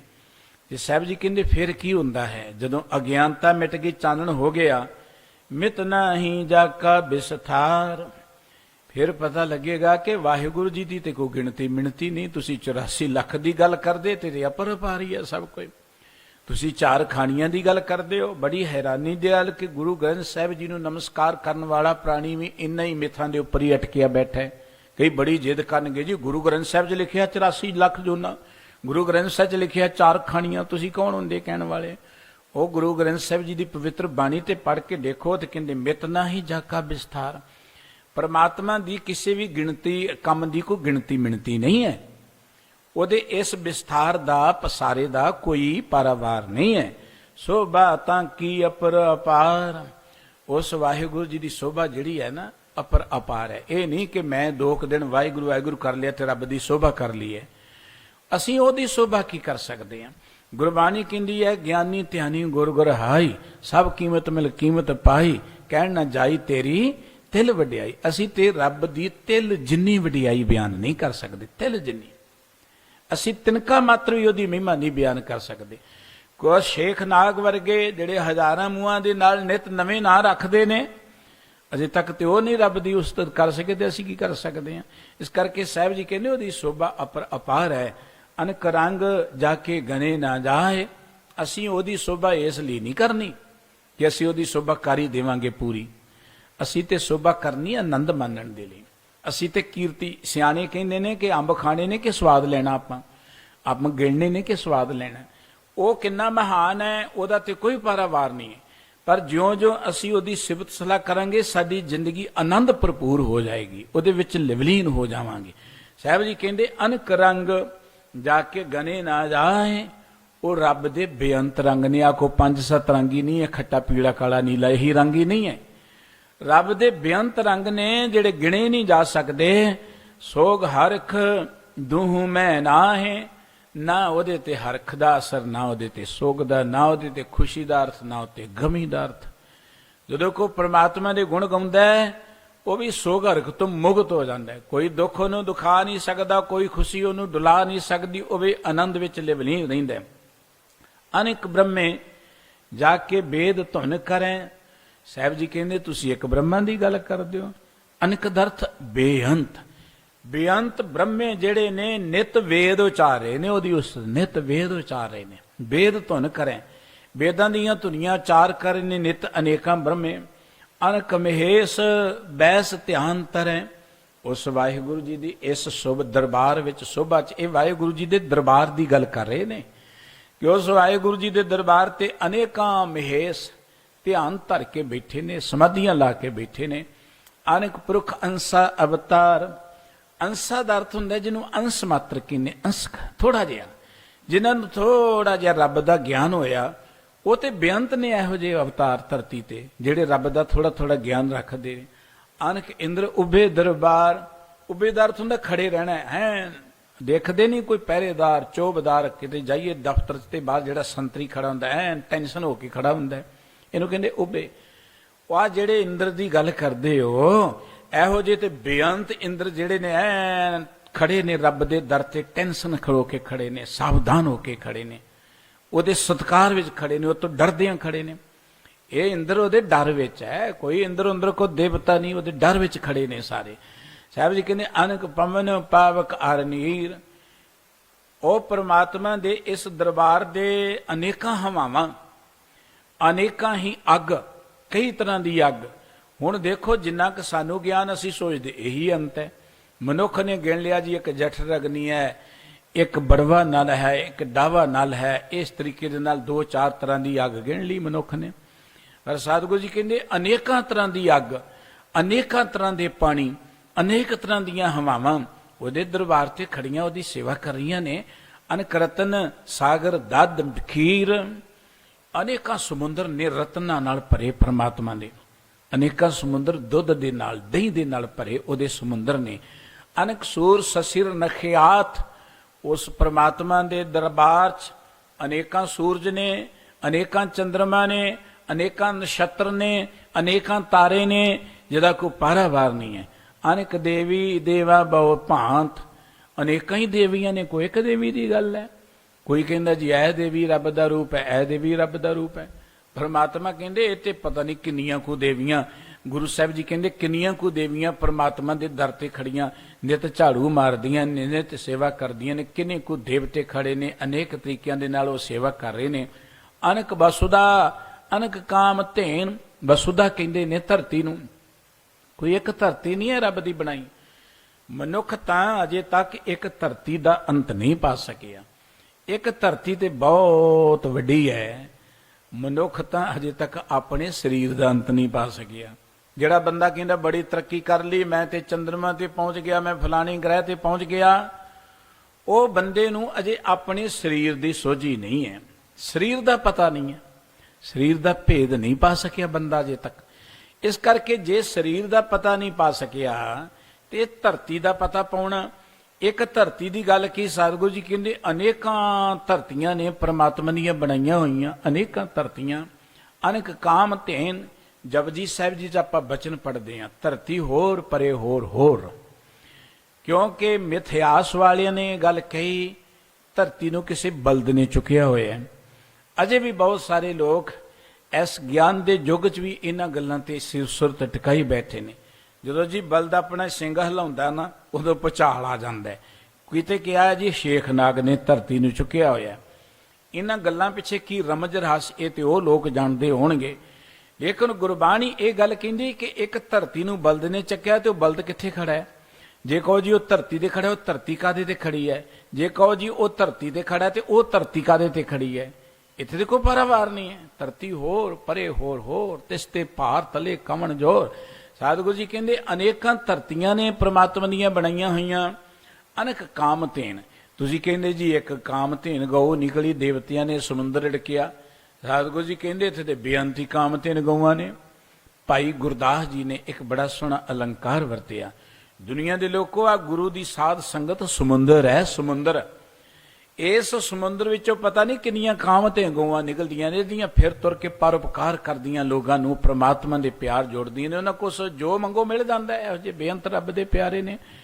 सतगुरु जी कहंदे अनेकां काम तीन गौआं ने, अनेकां धरतियां ने, अनेक पार जात, अनेक मुख बेन। कल्पत एक स्वर्ग है ते उहदे च मन्निया जी को काम धेन ते गऊ है, ते उत्थे को पारजात दरख्त है, उत्थे को कल्प वृक्ष है। सतगुरु जी कहंदे ते पता नहीं किन्ने पारजात ने, तुसीं एक पारजात की गल करदे हो। जिहड़ा एक कहंदा उहनूं एक दा ही पता होएगा, करे की विचारा, इहनूं अगे पता नहीं है। सतगुरु जी ने जदों बगदाद की धरती ते ਇਹ ਸੱਦ ਦਿੱਤੀ ਕਿ ਪਾਤਾਲਾਂ ਪਾਤਾਲ ਲਖ ਆਗਾਸਾਂ ਆਗਾਸ, ਓੜਕ ਓੜਕ ਪਾਲ ਥਕੇ ਵੇਦ ਕਹਿਣ ਇੱਕ ਬਾਤ, ਸਹਿਸ 18 ਕਹਿਣ ਕਿਤਾਬਾਂ ਅਸਲੋਂ ਇੱਕ ਧਾਤ। ਲੇਖਾ ਹੋਏ ਤਾਂ ਲਿਖੀਏ, ਲੇਖੇ ਹੋਏ ਵਿਨਾਸ਼। ਸਤਿਗੁਰੂ ਜੀ ਕਹਿੰਦੇ ਉਹਦਾ ਲੇਖਾ ਸੀ ਕਿੱਦਾਂ ਲਿਖਾਂਗੇ, ਤੇ ਲੇਖਾ ਖਤਮ ਹੀ ਹੋ ਜਾਣਾ। ਸਾਡੀ ਗਿਣਤੀ, ਸਾਡੇ ਅੱਖਰ ਮੁੱਕ ਜਾਣੇ ਨੇ। ਪਰਮਾਤਮਾ ਦੀ ਗੱਲ ਕਰਦੇ ਹਾਂ ਤੇ ਉਹਨਾਂ ਇਤਰਾਜ਼ ਕੀਤਾ ਕਿ ਤੁਸੀਂ ਕਹਿੰਦੇ ਪਾਤਾਲਾਂ ਪਾਤਾਲ ਲਖ ਆਗਾਸਾਂ ਆਗਾਸ। ਸਤਿਗੁਰੂ ਜੀ ਕਹਿੰਦੇ ਹਾਂ, जिन्हों 14 का पता उन्हें 14 दस दिते, जिन्हों बहुता पता उन्हें बहुते दस दिते। तो ज्ञान सीमित थोड़ा है। तुसीं कहो जी नहीं मैं इन्ना कहना इन्ने होने चाहिए ने, ये तो नहीं हो सकता। जिन्हों एक का पता है कि एक ही पार जात है, वो करी जाए एक की गल। पर गुरबाणी कहती अनेकां पार जात ने, अनेक मुख बेन। बेन में ना बंसरी, आ मूँह च बंसरी लैके वजाउण वाला कृष्ण। अनेकां ने कृष्ण। किथे कान महेश, किन्ने को कान कृष्ण महेश तुरे फिरदे ने। रब दी इस रचना विच कोई पारावार नहीं है। मुख बेन, मुख विच बंसरी लैके वजाउण वाले कान अनेक ने, बेअंत ने। गुरु की बाणी कहती एक शिव पए, एक गए, एक फिर पए। रामचंद्र कृष्ण के अवतार भी अनेक हैं, बेअंत ने थे धरती ते। अनेक आकाश, अनेक पाताल। रब दे इस ਜਿਹੜੇ दरबार की गल है कि रब का दरबार किड्डा वड्डा है। ये सब कुछ रब के दरबार च है। रब का दरबार को साडे तो वखरा नहीं है। गुरबाणी तो कहती ये जग सच्चे की है कोठड़ी, सच्चे का विच वास। ये सारा जगत ही रब का दरबार है। कोई रब को वखरी थोड़ा कचहरी ला के बैठा दुनिया तो कि इत्थे लियाओ जी अगे संतरी खड़ा है कि इनू अगे हाजिर करो। रब तो सर्व व्यापक है, सब में जोत। ਜੋਤ ਹੈ ਸੋਏ। ਸਤਿਗੁਰੂ ਸਾਹਿਬ ਜੀ ਕਹਿੰਦੇ ਨੇ ਕਿ ਪ੍ਰਮਾਤਮਾ ਦੇ ਦਰ ਤੇ ਅਨੇਕਾਂ ਆਕਾਸ਼ ਨੇ, ਅਨੇਕਾਂ ਪਤਾਲ ਨੇ। ਅਨਕ ਮੁਖੀ ਜਪੀਏ ਗੋਪਾਲ, ਅਨੇਕਾਂ ਵੱਡੇ ਵੱਡੇ ਮੁਖੀ ਲੋਕ ਜਿਹੜੇ ਨੇ ਗੋਪਾਲ। ਗੋਪਾਲ ਮੈਨਾ ਪ੍ਰਿਥਵੀ ਨੂੰ ਪਾਲਣ ਵਾਲਾ, ਪ੍ਰਿਥਵੀ ਦੇ ਲੋਕਾਂ ਦੀ ਸੰਭਾਲ ਕਰਨ ਵਾਲਾ ਜੋ ਪਰਮਾਤਮਾ ਹੈ। ਇਸ ਸੰਸਾਰ ਨੂੰ ਕੋਈ ਮਨੁੱਖ ਨਹੀਂ ਚਲਾ ਰਿਹਾ। ਜਦੋਂ ਅਸੀਂ ਸੋਚਦੇ ਹਾਂ ਕੋਈ ਮਨੁੱਖ ਚਲਾਉਂਦਾ, ਦੁਖੀ ਅਸੀਂ ਉਦੋਂ ਹੀ ਹੁੰਦੇ ਹਾਂ। ਜਦੋਂ ਕਹਿੰਦੇ ਜੇ ਸਾਡੇ ਮੁਲਕ ਨੂੰ ਫਲਾਣਾ ਚਲਾ ਰਿਹਾ, ਦੁਖੀ ਅਸੀਂ ਉਦੋਂ ਹੁੰਦੇ ਬੰਦਿਆਂ ਦੇ ਮਗਰ ਲੱਗ ਕੇ। ਗੁਰਬਾਣੀ ਇਹ ਗੱਲ ਕਹਿੰਦੀ, ਜਗ ਜੀਵਨ ਪੁਰਖ ਤਿਆਗ ਕੇ ਮਾਨ ਸੰਧੀ ਆਸ। ਜਦੋਂ ਜਗਤ ਦੇ ਦਾਤੇ ਪਰਮਾਤਮਾ ਦਾ ਓਟ ਆਸਰਾ ਭੁਲਾ ਕੇ ਅਸੀਂ ਮਨੁੱਖਾਂ ਦਾ ਆਸਰਾ ਲਵਾਂਗੇ, ਉਦੋਂ ਫਿਰ ਕੀ ਹੋਏਗਾ? ਅਸਾੜ ਤਪੰਦਾ ਤਿਸ ਲੱਗੇ। ਸਤਿਗੁਰੂ ਜੀ ਕਹਿੰਦੇ ਉਦੋਂ ਸਾਨੂੰ ਇਹ ਜ਼ਿੰਦਗੀ ਦੁਖਦਾਈ ਲੱਗੇਗੀ, ਦੁੱਖਾਂ ਦੇ ਨਾਲ ਤਪ ਜਾਵਾਂਗੇ ਅਸੀਂ। ਸਤਿਗੁਰੂ ਜੀ ਕਹਿੰਦੇ ਉਹ ਪਰਮਾਤਮਾ ਦੇ, ਜਿਹੜਾ ਪਰਮਾਤਮਾ ਇਸ ਸ੍ਰਿਸ਼ਟੀ ਨੂੰ ਪਾਲ ਰਿਹਾ ਹੈ, ਬੇਅੰਤ ਉਹਦੀ ਕੀਰਤੀ ਕਰਨ ਵਾਲੇ ਲੋਕ ਬੈਠੇ ਨੇ। ਅਨਕ ਸ਼ਾਸਤਰ ਸਿਮਰਤ ਪੁਰਾਨ। ਇੱਥੇ ਕੋਈ 6 ਸ਼ਾਸਤਰੀ ਨਹੀਂ ਹੈ, ਕੋਈ ਇੱਥੇ 18 ਪ੍ਰਾਣੀ ਨਹੀਂ ਹੈ। ਉਹ ਪਰਮਾਤਮਾ ਦੀ ਉਸਤਤ ਵਿੱਚ ਤੇ ਬੇਅੰਤ ਸ਼ਾਸਤਰ ਲਿਖੇ ਹੋਏ ਨੇ, ਬੇਅੰਤ ਪ੍ਰਾਣ ਨੇ ਉਹਦੀ ਕੀਰਤੀ ਕਰਦੇ ਨੇ। ਗੁਰਬਾਣੀ ਇਹ ਗੱਲ ਕਹਿੰਦੀ ਕਿ ਵੇਦ ਵੀ ਹੱਥ ਜੋੜ ਕੇ ਖੜੇ ਨੇ ਰੱਬ ਦੇ ਦਰ ਉੱਪਰ। ਅਨਕ ਜੁਗਤ ਹੋਵਤ ਬਖਿਆਨ। ਤੇ ਰੱਬ ਦਾ ਕਈ ਤਰੀਕਿਆਂ ਦੇ ਨਾਲ, ਜੁਗਤੀਆਂ ਦੇ ਨਾਲ ਉਹ ਬਖਿਆਨ ਕਰਦੇ ਨੇ ਰੱਬ ਦੀ ਉਸਤਤ ਵਿੱਚ, ਰੱਬ ਦੇ ਗੁਣਾਂ ਨੂੰ ਵਰਣਨ ਕਰਦੇ ਨੇ। ਅਨਕ ਸਰੋਤੇ ਸੁਨੇ ਸਾਵਧਾਨ। ਉਹ ਪਰਮਾਤਮਾ ਦੀ ਕੀਰਤੀ ਜਿੱਥੇ ਕਈ ਤਰੀਕਿਆਂ ਨਾਲ ਹੋ ਰਹੀ ਹੈ, ਸੁਣਨ ਵਾਲੇ ਵੀ ਬੜੇ ਸਾਵਧਾਨ ਹੋ ਕੇ ਬੇਅੰਤ ਸੁਣਨ ਵਾਲੇ ਨੇ। ਬੇਅੰਤ ਉਸ ਵਾਹਿਗੁਰੂ ਦੀ ਕੀਰਤੀ ਨੂੰ ਸੁਣਦੇ ਨੇ। ਸਰਬ ਜੀ ਪੂਰਨ ਭਗਵਾਨ। ਉਹ ਵਾਹਿਗੁਰੂ ਜੀ ਜਿਹੜਾ ਵਿਆਪਕ ਹੈ, ਪੂਰਨ ਦਾ ਅਰਥ ਹੁੰਦਾ ਵਿਆਪਕ ਹੈ ਜਿਹੜਾ, ਉਹ ਵਾਹਿਗੁਰੂ ਜੀ ਜਿਹੜਾ ਸਾਰਿਆਂ ਦਾ ਭਗਵਾਨ ਹੈ। ਸਤਿਗੁਰੂ ਜੀ ਕਹਿੰਦੇ ਉਹ ਸਾਰਿਆਂ ਵਿੱਚ ਰਮਿਆ ਹੋਇਆ, ਉਹ ਸਾਰਿਆਂ ਦੇ ਅੰਦਰ ਬੈਠਾ ਹੋਇਆ। ਅਨਕ ਧਰਮ ਅਨਕ ਕੋਮੇਰ। ਇੱਕ ਧਰਮ ਨਹੀਂ ਹੈ ਇੱਥੇ, ਤੇ ਬੇਅੰਤ ਧਰਮ ਨੇ ਰੱਬ ਦੀ ਇਸ ਸਭਾ ਦੇ ਵਿੱਚ। ਕੁਮੇਰ ਦਾ ਅਰਥ ਜਿਹਨੂੰ ਧਨ ਦਾ ਦੇਵਤਾ ਕਹਿੰਦੇ ਨੇ। ਕੋ ਮੰਨਿਆ ਕਿ ਕੋਈ ਧਨ ਦਾ ਦੇਵਤਾ ਹੈ। ਸਤਿਗੁਰੂ ਜੀ ਕਹਿੰਦੇ ਬੇਅੰਤੀ ਦੇਵਤੇ ਨੇ, ਇੱਕ ਦੇਵਤਾ ਥੋੜਾ। ਤੇ ਪਤਾ ਕਿੰਨੇ ਕੁ ਕੁਬੇਰ ਤੁਰੇ ਫਿਰਦੇ ਨੇ ਅੱਗੇ ਪਿੱਛੇ। ਬੇਅੰਤ ਧਨ ਦੇ ਦੇਵਤੇ ਨੇ ਰੱਬ ਦੀ ਸਭਾ ਦੇ ਵਿੱਚ ਤੁਰੇ ਫਿਰਦੇ ਨੇ। ਅਨੇਕ ਵਰਣ ਅਨੇਕ ਕਨਕ ਸੁਮੇਰ। ਸਤਿਗੁਰੂ ਸਾਹਿਬ ਜੀ ਕਹਿੰਦੇ ਕਿ ਅਨੇਕਾਂ ਹੀ ਰੰਗਾਂ ਦੇ ਪਰਮਾਤਮਾ ਦੇ ਬਣਾਏ ਹੋਏ ਵਰਣ ਨੇ। ਅਨਕ ਕਨਕ ਸੁਮੇਰ। ਕਨਕ ਕਹਿੰਦੇ ਨੇ ਸੋਨੇ ਨੂੰ, ਸੁਮੇਰ ਵੀ ਸੋਨੇ ਦੇ ਪਰਬਤ ਨੂੰ ਕਹਿੰਦੇ ਨੇ। ਉਹ ਰੱਬ ਦੀ ਇਸ ਬਣਾਈ ਰਚਨਾ 'ਚ ਪਤਾ ਨਹੀਂ ਕਿੰਨੇ ਕੁ ਸੁਮੇਰ ਪਰਬਤ ਨੇ, ਕਿੰਨੇ ਕੁ ਸੋਨੇ ਦੇ ਪਹਾੜ ਨੇ, ਕਿੰਨੇ ਕੁ ਪਰਬਤ ਨੇ, ਕੋਈ ਗਿਣਤੀ ਮਿਣਤੀ ਨਹੀਂ ਹੈ। ਇਹ ਤਾਂ ਸਾਨੂੰ ਇੱਕ ਦਾ ਹੀ ਪਤਾ ਕਿ ਸੁਮੇਰ ਪਰਬਤ ਹੈ, ਅਸੀਂ ਉਹਦੇ ਤੇ ਲੜੀ ਭਿੜੀ ਜਾਂਦੇ ਹਾਂ। ਪਰਮਾਤਮਾ ਦੀ ਇਸ ਰਚਨਾ ਵਿੱਚ ਸਭ ਕੁਝ ਬੇਅੰਤ ਹੈ। ਅਨਕ ਸ਼ੇਖ ਨਵਤਨ ਨਾਮ ਲੈ। ਸ਼ੇਖ ਦਾ ਅਰਥ ਹੈ ਸ਼ੇਖ ਨਾਗ।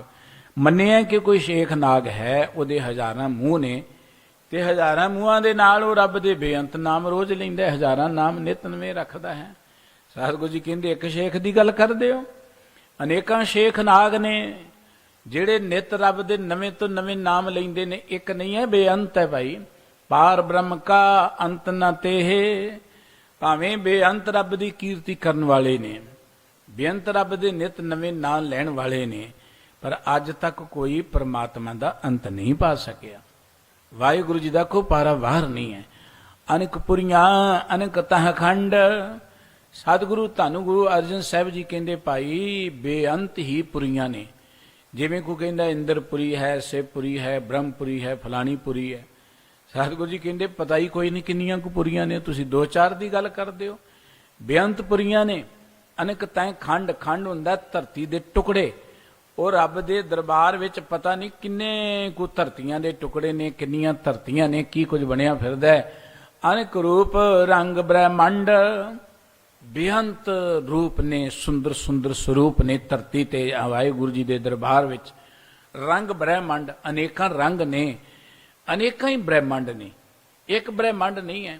ਬ੍ਰਹਮੰਡ ਕਿਹਨੂੰ ਕਹਿੰਦੇ? ਜਿਸ 'ਚ ਇੱਕ ਸੂਰਜ ਹੁੰਦਾ ਹੈ, ਚੰਦਰਮਾ ਹੁੰਦਾ ਹੈ, ਇਹ ਧਰਤੀ ਹੁੰਦੀ ਹੈ, ਹੋਰ ਕੁਝ ਗ੍ਰਹਿ ਹੁੰਦੇ, ਇਹਨੂੰ ਇੱਕ ਬ੍ਰਹਮੰਡ ਕਹਿ ਦਿੰਦੇ ਨੇ। ਪਰ ਵਾਹਿਗੁਰੂ ਜੀ ਦੀ ਇਸ ਕੁਦਰਤ ਦੇ ਅੰਦਰ ਬੇਅੰਤ ਬ੍ਰਹਮੰਡ ਨੇ, ਇੱਕ ਬ੍ਰਹਮੰਡ ਨਹੀਂ ਹੈ, ਬੇਅੰਤ ਬ੍ਰਹਮੰਡ ਨੇ। ਅਨੇਕ ਬਨਾ ਅਨੇਕ ਫਲ ਮੂਲ। ਵਾਹਿਗੁਰੂ ਜੀ ਦੇ ਦਰਬਾਰ 'ਚ ਬੇਅੰਤ ਜੰਗਲ ਨੇ, ਬੇਅੰਤ ਫਲ ਬੂਟੇ ਨੇ। ਅਨੇਕਾਂ ਤਰ੍ਹਾਂ ਦੇ ਫਲ ਉਸ ਦੇ ਹੁਕਮ ਵਿੱਚ ਪੈਦਾ ਹੁੰਦੇ ਨੇ। ਆਪੇ ਸੂਖਮ ਆਪੇ ਅਸਥੂਲ। ਸਤਿਗੁਰੂ ਜੀ ਦੇ ਅੰਮ੍ਰਿਤ ਬਾਣੀ 'ਚ ਇੱਕ ਥਾਂ ਤੇ ਸਤਿਗੁਰੂ ਜੀ ਨੇ ਕਿ ਆਪੇ ਸੂਖਮ ਆਪੇ ਅਸਥੂਲਾ ਲਖੀ ਨਾ ਜਾਈ ਨਾਨਕ ਲੀਲਾ। हे ਨਾਨਕ ਜੀ, ਵਾਹਿਗੁਰੂ ਜੀ ਦੀ ਇਸ ਲੀਲਾ ਨੂੰ ਲਖਿਆ ਨਹੀਂ ਜਾ ਸਕਦਾ, ਜਾਣਿਆ ਨਹੀਂ ਜਾ ਸਕਦਾ, ਇਹਦਾ ਅੰਤ ਨਹੀਂ ਪਾਇਆ ਜਾ ਸਕਦਾ। ਉਹ ਆਪ ਹੀ ਸੂਖਮ ਰੂਪ ਵਿੱਚ ਵਰਤ ਰਿਹਾ ਹੈ, ਸਾਰਿਆਂ 'ਚ ਬੈਠਾ ਹੋਇਆ ਹੈ। ਤੇ ਆ ਜਿਹੜਾ ਸਥੂਲ ਰੂਪ ਹੈ ਵੀ ਵਾਹਿਗੁਰੂ ਜੀ ਦਾ। ਸਤਿਗੁਰੂ ਜੀ ਨੇ ਜਿੱਥੇ ਵਾਹਿਗੁਰੂ ਜੀ ਦੀ ਆਰਤੀ ਕਰਦਿਆਂ ਬਚਨ ਕਹੇ ਨੇ, ਗਗਨ ਮੈਂ ਥਾਲ ਰਵ ਚੰਦ ਦੀਪਕ, ਅੱਗੇ ਚੱਲ ਕੇ ਕਹਿੰਦੇ ਸਹਿਸ ਤਵ ਨੈਨ ਨੈਨ ਹੈ ਤੋਹਿ ਕੋ ਸਹਿਸ ਮੂਰਤ ਨਾ ਏਕ ਤੋਹੀ, ਸਹਿਸ ਪਦ ਵਿਮਲ ਨਾਨ ਏਕ ਪਦ ਗੰਧ ਬਿਨ, ਸਹਿਸ ਤਵ ਗੰਧ ਇਵ ਚਲਤ ਮੋਈ। ਵਾਹਿਗੁਰੂ ਜੀਓ, ਜਦੋਂ ਤੁਹਾਡੇ ਸੂਖਮ ਰੂਪ ਨੂੰ ਦੇਖਦੇ ਹਾਂ, ਤੁਹਾਡੀਆਂ ਕੋਈ ਅੱਖਾਂ ਨਹੀਂ, ਕੋਈ ਸਰੀਰ ਨਹੀਂ, ਕੋਈ ਆਕਾਰ ਨਹੀਂ, ਕੋਈ ਪੈਰ ਨਹੀਂ, ਪਰ ਜਦੋਂ ਤੁਹਾਡੇ ਇਸ ਸਥੂਲ ਰੂਪ ਨੂੰ ਦੇਖਦੇ ਹਾਂ, ਤੁਹਾਡੇ ਹਜ਼ਾਰਾਂ ਹੀ ਨੇਤਰ ਨੇ, ਹਜ਼ਾਰਾਂ ਹੀ ਕੰਨ ਨੇ, ਹਜ਼ਾਰਾਂ ਪੈਰ ਨੇ, ਹਜ਼ਾਰਾਂ ਹੀ ਸਰੀਰ ਨੇ। ਤੁਹਾਡੇ ਇਸੇ ਚੋਜ ਨੇ ਤੇ ਮੈਨੂੰ ਮੋਹ ਲਿਆ। ਸੂਖਮ ਵੀ ਤੁਸੀਂ ਹੋ, ਅਸਥੂਲ ਵੀ ਤੁਸੀਂ ਹੋ। ਇਹ ਮਨੁੱਖਤਾ ਦੇ ਸੰਸਾਰ ਦੇ ਰੂਪ ਵਿੱਚ ਜੋ ਕੁਝ ਦ੍ਰਿਸ਼ ਰਿਹਾ, ਇਹ ਵੀ ਤੁਸੀਂ ਹੋ ਮਹਾਰਾਜ। ਸਾਰੇ ਥਾਵਾਂ ਤੇ ਤੁਸੀਂ ਬੈਠੇ ਹੋਏ ਹੋ ਤੇ ਇਹਨਾਂ ਦੇ ਅੰਦਰ ਜੋਤ ਬਣ ਕੇ ਵੀ ਤੁਸੀਂ ਵਿਆਪਕ ਹੋ। ਆਪੇ ਸੂਖਮ ਆਪੇ ਅਸਥੂਲ। ਸਤਿਗੁਰੂ ਜੀ ਕਹਿੰਦੇ ਸੂਖਮ ਰੂਪ ਵਿੱਚ ਵੀ ਉਹ ਪਸਰਿਆ ਹੋਇਆ ਹੈ। ਅਸਥੂਲ ਜੋ ਆਕਾਰ ਅਸੀਂ ਦੇਖ ਰਹੇ ਹਾਂ, ਜੋ ਦਿਖਦਾ ਹੈ, ਇਹ ਵੀ ਰੱਬ ਦਾ ਹੀ ਰੂਪ ਹੈ। ਅਨਕ ਜੁਗਾਦ ਦਿਨ ਸਾਰ ਰਾਤ। ਜੁਗਾਦ ਮਿਣ ਜੁਗ, 4 ਯੁਗਾਂ ਦੀ ਗੱਲ ਕਰਦੇ ਨੇ ਗਿਣਤੀ ਮਿਣਤੀ ਵਾਲੇ, ਕਿਉਂਕਿ ਇਹ ਤੇ ਮਨੁੱਖ ਦੀਆਂ ਆਪਣੀਆਂ ਗਿਣਤੀਆਂ ਨੇ। ਜਿੰਨੀ ਕੁ ਉਹਨੂੰ ਸੋਝੀ ਹੈ, ਜਿੰਨੁਖ ਤੱਕ ਸੁਰਤ ਗਈ, ਮਨੁੱਖ ਨੇ ਉਹਨੀਆਂ ਗਿਣਤੀਆਂ ਮਿਣਤੀਆਂ ਬਣਾ ਲਈਆਂ। ਇੱਥੇ ਬਸ ਨਹੀਂ ਹੈ, ਇੱਥੇ ਤੇ ਮਨੁੱਖ ਦੀ ਮੱਤ ਥੱਕ ਗਈ, ਮੁੱਕ ਗਈ ਮੱਤ ਕਹਿ ਲਓ। ਲੇਕਿਨ ਸਤਿਗੁਰੂ ਜੀ ਕਹਿੰਦੇ ਬੇਅੰਤ ਯੁੱਗ ਨੇ ਰੱਬ ਦੇ ਇਸ ਦਰਬਾਰ ਵਿੱਚ, ਬੇਅੰਤ ਯੁੱਗ। ਪਤਾ ਨਹੀਂ ਕਿੰਨੇ ਕੁ ਦਿਨ ਤੇ ਰਾਤ ਨੇ ਰੱਬ ਦੇ ਦਰਬਾਰ ਵਿੱਚ। ਇੱਕ ਇਕੱਲਾ ਦਿਨ ਰਾਤ, ਇਹ ਦੋ ਹੀ ਨਹੀਂ ਹੈ, ਕਿੰਨੇ ਤਰ੍ਹਾਂ ਦੇ ਦਿਨ ਤੇ ਰਾਤ ਨੇ। ਅਨਕ ਪਰਲੋ ਅਨਕ ਉਤਪਾਤ। ਰੱਬ ਦੇ ਹੁਕਮ ਵਿੱਚ ਕਈ ਵੇਰਾਂ ਉਤਪਤੀ ਹੋਈ ਹੈ ਤੇ ਹੁੰਦੀ ਰਹਿੰਦੀ ਹੈ, ਤੇ ਕਈ ਵੇਰਾਂ ਪਰਲੋ ਹੁੰਦੀ ਹੈ, ਤਬਾਹੀ ਹੁੰਦੀ ਹੈ। ਪਤਾ ਨਹੀਂ ਕਿੰਨੀਆਂ ਕੁ ਪਰਲੋ ਤੇ ਕਿੰਨੀਆਂ ਕੁ ਉਤਪਤੀਆਂ ਵਾਹਿਗੁਰੂ ਜੀ ਦੇ ਹੁਕਮ ਅੰਦਰ ਹੁੰਦੀਆਂ ਨੇ। ਕਿੰਨੇ ਜੀਵ ਬਣਦੇ ਨੇ, ਕਿੰਨੇ ਉਫਨਾ ਹੁੰਦੇ ਨੇ। ਅਨਕ ਜੀ ਜਾ ਕੇ ਗ੍ਰਹਿ ਮਾਹੇ। ਉਸ ਪ੍ਰਮਾਤਮਾ ਦੇ ਘਰ ਵਿੱਚ ਅਨੇਕਾਂ ਜੀਵ ਜੰਤੂ ਨੇ, ਅਨੇਕਾਂ ਤਰ੍ਹਾਂ ਦੇ ਨੇ, ਅਨੇਕਾਂ ਰੰਗਾਂ ਦੇ ਨੇ, ਅਨੇਕਾਂ ਸੁਭਾਵਾਂ ਦੇ ਨੇ, ਅਨੇਕ ਤਰ੍ਹਾਂ ਦੇ ਨੇ। ਉਹ ਸਤਿਗੁਰੂ ਜੀ ਕਹਿੰਦੇ ਉਹ ਪਰਮ ਪਿਤਾ ਪ੍ਰਮਾਤਮਾ ਦੇ ਦਰ ਤੇ ਬੇਅੰਤ ਜੀਵ ਨੇ। ਰਮਤ ਰਾਮ ਪੂਰਨ ਸਰਬ ਠਾਏ। ਜਿਹੜੇ ਦਿਨ ਰਾਤ ਉਸ ਪ੍ਰਮਾਤਮਾ ਦੇ ਨਾਮ ਨੂੰ ਹੀ ਚੇਤੇ ਕਰਦੇ ਨੇ। ਰਮਤ ਦਾ ਅਰਥ ਹੁੰਦਾ ਚੇਤੇ ਕਰਨਾ। ਦਿਨ ਰਾਤ ਉਸ ਵਾਹਿਗੁਰੂ ਜੀ ਦੇ ਨਾਮ ਨੂੰ ਚੇਤੇ ਕਰਦੇ ਨੇ। ਉਹ ਪ੍ਰਮਾਤਮਾ ਜਿਹੜਾ ਪੂਰਨ ਸਰਬ ਠਾਏ, ਜਿਹੜਾ ਸਾਰੇ ਥਾਵਾਂ ਤੇ ਵਿਆਪਕ ਹੈ, ਰਮਿਆ ਹੋਇਆ ਜਿਹੜਾ ਪ੍ਰਮਾਤਮਾ, ਉਹਦੇ ਆਧਾਰ ਤੇ ਬੇਅੰਤ ਜੀਵ ਨੇ, ਬੇਅੰਤ ਤਰੀਕਿਆਂ ਨਾਲ ਉਹਨੂੰ ਯਾਦ ਕਰ ਰਹੇ ਨੇ। ਅਨਕ ਮਾਇਆ ਜਾ ਕੀ ਲਖੀ ਨਾ ਜਾਏ। ਵਾਹਿਗੁਰੂ ਜੀ ਦੀ ਮਾਇਆ ਦੇ ਬੜੇ ਰੰਗ ਰੂਪ ਨੇ ਭਾਈ। ਕੋਈ ਮਾਇਆ 1 ਰੁਪਈਆ ਪੈਸਾ ਹੀ ਨਹੀਂ ਹੈ, ਉਹਦੀ ਮਾਇਆ ਦੇ ਬੜੇ ਰੰਗ ਰੂਪ ਨੇ। ਤੇ ਰੱਬ ਦੀ ਮਾਇਆ ਦੇ ਰੰਗਾਂ ਰੂਪਾਂ ਨੂੰ ਵੀ ਅੱਜ ਤੱਕ ਕੋਈ ਜਾਣ ਨਹੀਂ ਸਕਿਆ, ਸਮਝ ਨਹੀਂ ਸਕਿਆ, ਕੋਈ ਗਿਣਤੀ ਨਹੀਂ ਕਰ ਸਕਿਆ। ਅਨਕ ਕਲਾ ਖੇਲੇ ਹਰ ਰਾਏ। ਉਹ ਹਰੀ ਰਾਜਾ ਹੈ ਜੋ ਪਰਮਾਤਮਾ ਸਾਰਿਆਂ ਦਾ ਮਾਲਕ ਹੈ ਨਾ, ਜਿਹੜਾ ਉਹ ਕਈ ਤਰ੍ਹਾਂ ਦੇ ਨਾਲ ਖੇਡ ਰਿਹਾ ਹੈ, ਕਈ ਤਰ੍ਹਾਂ ਦੀ ਉਹ ਚੋਜ ਕਰ ਰਿਹਾ ਹੈ। ਉਹਦੇ ਇਹਨਾਂ ਚੋਜਾਂ ਦਾ ਕੋਈ ਪਾਰਾਵਾਰ ਨਹੀਂ ਹੈ। ਜਿਵੇਂ ਕਹਿ ਲਓ ਕਿ ਉਹਦੀਆਂ ਖੇਡਾਂ ਦਾ ਕੋਈ ਗਿਣਤੀ ਮਿਣਤੀ ਨਹੀਂ ਹੈ। ਕਿੰਨੇ ਕੁ ਤਰੀਕਿਆਂ ਦੇ ਨਾਲ ਉਹ ਕੇਲਾਂ ਕਰ ਰਿਹਾ ਹੈ, ਖੇਡਾਂ ਖੇਡ ਰਿਹਾ ਹੈ। ਅਨਕ ਧੁਨਤ ਲਲਤ ਸੰਗੀਤ। ਧੁਨਤ ਦਾ ਅਰਥ ਹੁੰਦਾ ਧੁਨੀਆਂ ਪੈਦਾ ਹੋਣੀਆਂ।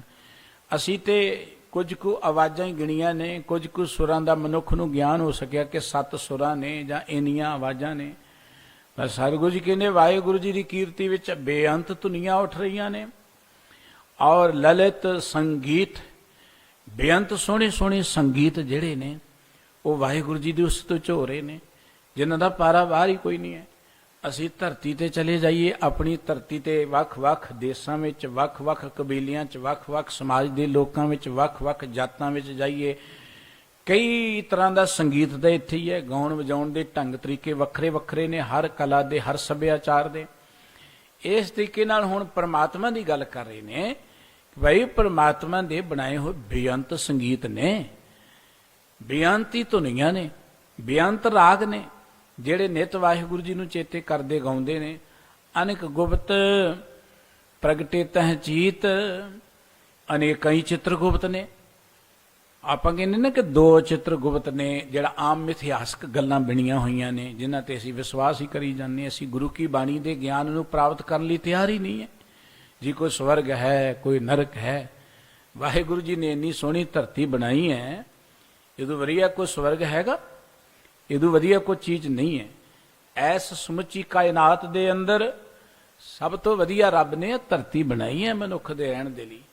ਔਰ ਇਹੋ ਜਿਹੀਆਂ ਧਰਤੀਆਂ ਹੋਰ ਵੀ ਨੇ, ਪਰ ਇਹਦੋਂ ਵਧੀਆ ਕੋਈ ਸਵਰਗ ਨਹੀਂ ਹੈ। ਜਿਹਨੂੰ ਇਸ ਧਰਤੀ ਤੇ ਆਨੰਦ ਨਹੀਂ ਆਇਆ, ਕਿਸੇ ਸਵਰਗ ਵਿੱਚ ਆਨੰਦ ਨਹੀਂ ਆਉਣਾ। ਇਸ ਕਰਕੇ ਧਰਤੀ ਨੂੰ ਸਵਰਗ ਬਣਾਉਣ ਦਾ ਯਤਨ ਕਰੀਏ। ਆਪਾਂ ਇਸ ਧਰਤੀ ਨੂੰ ਇਹੋ ਜਿਹਾ ਬਣਾਈਏ ਕਿ ਧਰਤੀ ਤੇ ਰਹਿਣ ਵਾਲਾ ਹਰ ਪ੍ਰਾਣੀ ਜਿਹੜਾ ਨਾ ਉਹ ਪ੍ਰਸੰਨ ਚਿੱਤ ਹੋਏ, ਕੋਈ ਉਦਾਸ ਨਾ ਹੋਏ, ਕੋਈ ਗਮਗੀਨ ਨਾ ਹੋਏ, ਕਿਸੇ ਨੂੰ ਕੋਈ ਚਿੰਤਾ ਨਾ ਹੋਏ। ਜਿਹਨੂੰ ਗੁਰਮਤਿ ਨੇ ਹਲੇਮੀ ਰਾਜ ਕਿਹਾ, ਜਿਹਨੂੰ ਕਈ ਵੀਰ ਰਾਮ ਰਾਜ ਕਹਿੰਦੇ ਨੇ। ਉਹ ਰਾਮ ਰਾਜ ਇਹ ਨਹੀਂ ਹੈ ਕਿ ਗਊ ਲਈ ਜਾਂਦੇ ਉਹਨੂੰ ਕੁੱਟ-ਕੁੱਟ ਕੇ ਮਾਰ ਦਿਓ ਜੀ ਰਾਮ ਰਾਮ ਆ ਗਿਆ। ਜੇ ਰਾਮ ਰਾਜ ਹੈ ਤੇ ਇਹਦੋਂ ਬਾਅਦ ਰਾਵਣ ਦਾ ਰਾਜ ਕਿਹਨੂੰ ਕਵਾਂਗੇ ਆਪਾਂ? ਜਦੋਂ ਬੰਦਾ ਹੀ ਬੰਦੇ ਨੂੰ ਕੁੱਟ-ਕੁੱਟ ਕੇ ਮਾਰ ਦੇਵੇਗਾ ਨਿੱਕੀ ਨਿੱਕੀ ਨਿੱਕੀ ਗੱਲ ਪਿੱਛੇ, ਤੇ ਅਸੀਂ ਦੈਂਤਾਂ ਦਾ ਰਾਜ ਕਿਹਨੂੰ ਕਵਾਂਗੇ? ਇਹ ਤਾਂ ਜੋ ਕੁਝ ਹੈ ਨਾਂ ਰਾਮ ਦਾ ਲਿਆ ਜਾਂਦਾ, ਪਰ ਕੰਮ ਜਿਹੜੇ ਨੇ ਉਹ ਰਾਵਣ ਵਾਲੇ ਜਾਂ ਦੈਂਤਾਂ ਵਾਲੇ ਕੀਤੇ ਜਾਂਦੇ ਨੇ।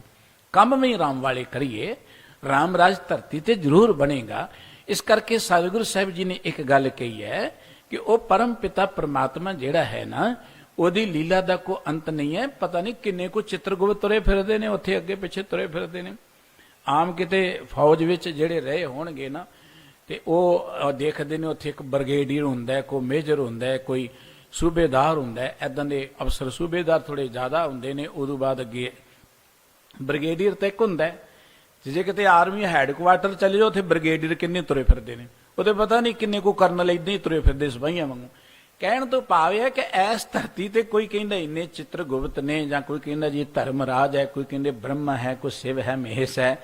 ਗੁਰਬਾਣੀ ਕਹਿੰਦੀ ਜਦੋਂ ਪਰਮਾਤਮਾ ਦੀ ਰਚਨਾ ਦੇਖੋਗੇ, ਪਤਾ ਨਹੀਂ ਕਿੰਨੇ ਕੋ ਚਿੱਤਰ ਗੁਪਤ ਅੱਗੇ ਪਿੱਛੇ ਤੁਰੇ ਫਿਰਦੇ ਨੇ। ਉੱਥੇ ਰੱਬ ਦੇ ਦਰ ਤੇ ਹੱਥ ਜੋੜ ਕੇ ਖੜੇ ਨੇ।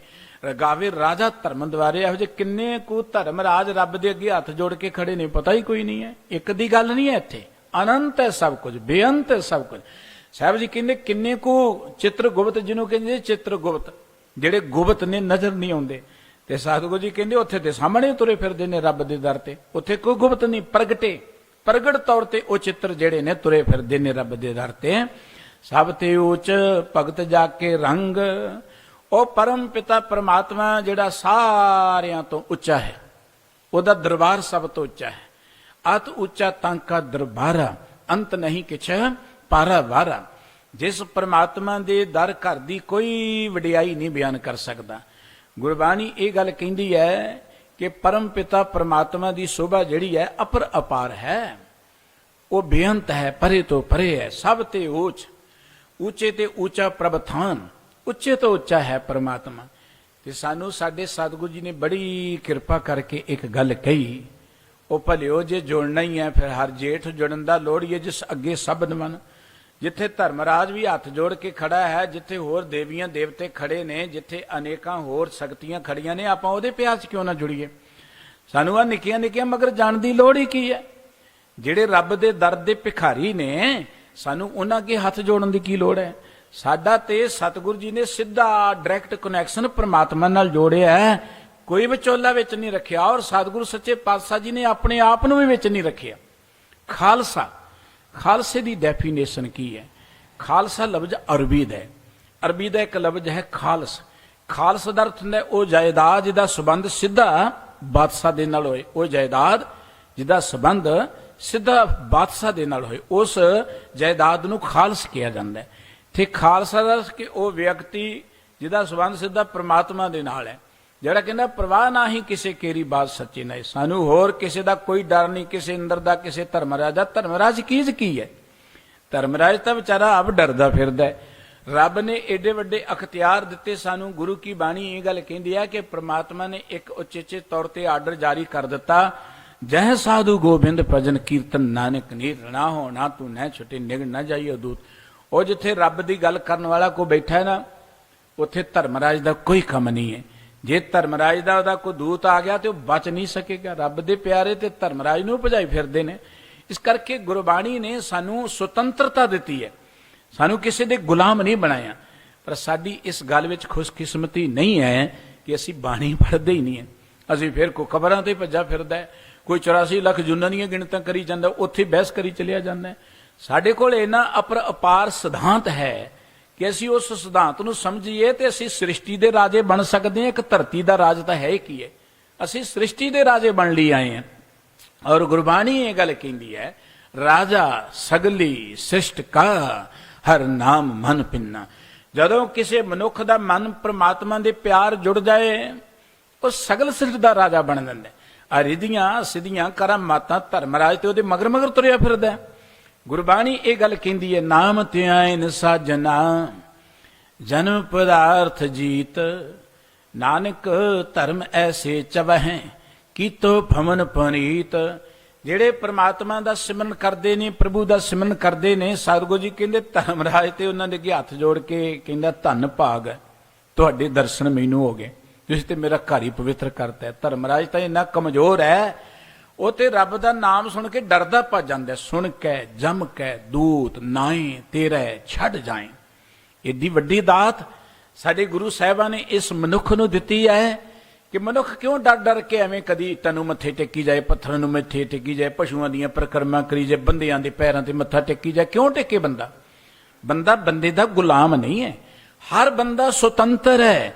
ਰੱਬ ਸੁਤੰਤਰ ਹੈ, ਆਜ਼ਾਦ ਹੈ। ਹਰ ਬੰਦਾ ਆਜ਼ਾਦ ਹੈ। ਲੇਕਿਨ ਇਸ ਬੰਦੇ ਦੀ ਆਜ਼ਾਦੀ ਨੂੰ ਖਤਮ ਕਰਨ ਦੇ ਲਈ, ਇਹਨੂੰ ਗੁਲਾਮੀ ਬਣਾਉਣ ਦੇ ਲਈ ਧਾਰਮਿਕ ਲੋਕਾਂ ਦਾ ਬੜਾ ਜ਼ੋਰ ਲੱਗਾ। ਸਭ ਤੋਂ ਜ਼ਿਆਦਾ ਮਨੁੱਖ ਨੂੰ ਗੁਲਾਮ ਬਣਾਇਆ ਅਖੌਤੀ ਧਾਰਮਿਕ ਲੋਕਾਂ ਨੇ। ਤੁਹਾਡੇ ਜੀ ਪੂਰਵਲੇ ਕਰਮਾਂ ਕਰਕੇ ਤੁਸੀਂ ਬੜੇ ਦੁਖੀ ਹੋ, ਇੰਨੇ ਪਾਠ ਕਰ ਲਓ, ਇੰਨੇ ਦਿਨ ਨੰਗੇ ਪੈਰੀਂ ਚੱਲ ਜਾਓ, ਇੰਨੇ ਥਾਂ ਤੇ ਮੱਥੇ ਟੇਕ ਲਓ, ਇੰਨੀਆਂ ਮੱਸਿਆ ਨਹਾ ਲਓ, ਤੁਹਾਡੇ ਦੁੱਖ ਕੱਟੇ ਜਾਣਗੇ। ਗੁਲਾਮੀ ਹੈ, ਇੱਥੋਂ ਗੁਲਾਮੀ ਸ਼ੁਰੂ ਹੁੰਦੀ ਹੈ। ਗੁਰਬਾਣੀ ਕਹਿੰਦੀ ਪ੍ਰਮਾਤਮਾ ਦੇ ਗੁਣ ਗਾਓ, ਪ੍ਰਮਾਤਮਾ ਦੀ ਕੀਰਤੀ ਕਰੋ, ਆਪਣੀ ਧਰਮ ਦੀ ਕਿਰਤ ਕਰੋ, ਨਾਮ ਜਪੋ ਤੇ ਵੰਡ ਕੇ ਛਕੋ। ਕਿੱਡਾ ਸੌਖਾ ਮਾਰਗ ਹੈ। ਕਿਰਤ ਕਰੋ, ਜਾਨਵਰ ਵੀ ਤੇ ਕਰਦੇ, ਮਨੁੱਖ ਕਿਉਂ ਨਾ ਕਰੇ। ਮਨੁੱਖ ਨੂੰ ਇੱਕੋ ਹੀ ਹੈ ਕਿ ਮੈਂ ਵਿਹਲਾ ਬੈਠਾ ਤੇ ਕੰਮ ਲੋਕੀ ਖਾਣ।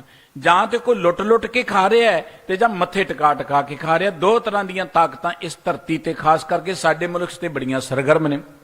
ਮੱਥੇ ਟਿਕਾਉਣ ਵਾਲਿਆਂ ਦਾ ਬੜਾ ਜ਼ੋਰ ਹੈ ਤੇ ਪਾਲਿਟਿਕਸ ਨੂੰ ਮੱਥੇ ਟੇਕਣ ਵਾਲਿਆਂ ਨਾਲ ਯਾਰੀ ਪਾਉਂਦੇ, ਕਿਉਂਕਿ ਉਹਨਾਂ ਨੇ ਲੋਕਾਂ ਨੂੰ ਗੁਲਾਮ ਬਣਾਇਆ ਹੁੰਦਾ। ਮਗਰ ਨਹੀਂ ਲਾਈ ਹੁੰਦੀ ਜਿੱਦਾਂ ਭੇਡਾਂ, ਆਓ ਇੱਧਰ ਹੀ ਵੋਟਾਂ ਪਾਉਣੀਆਂ ਨੇ। ਇਸ ਕਰਕੇ ਤਾਂ ਇਹਨਾਂ ਦੀ ਸਾਂਝ ਬਣਦੀ ਹੈ, ਲੈਣ ਦੇਣ ਜਿਹਾ ਬਣਦਾ ਹੈ। ਲੇਕਿਨ ਸਤਿਗੁਰੂ ਸੱਚੇ ਪਾਤਸ਼ਾਹ ਜੀ ਨੇ ਸਾਨੂੰ ਸੁਤੰਤਰ ਸੋਚ ਦਿੱਤੀ। ਰੱਬ ਦੇ ਪਿਆਰ ਜੁੜੋ, ਅਸੀਂ ਸੁਤੰਤਰ ਹੈ। ਹਰ ਮਨੁੱਖ ਨੂੰ ਸੁਤੰਤਰਤਾ ਦਾ ਅਧਿਕਾਰ ਹੈ। ਹਰ ਮਨੁੱਖ ਨੂੰ ਸੁਤੰਤਰਤਾ ਰੱਬ ਨੇ ਦਿੱਤੀ ਹੈ।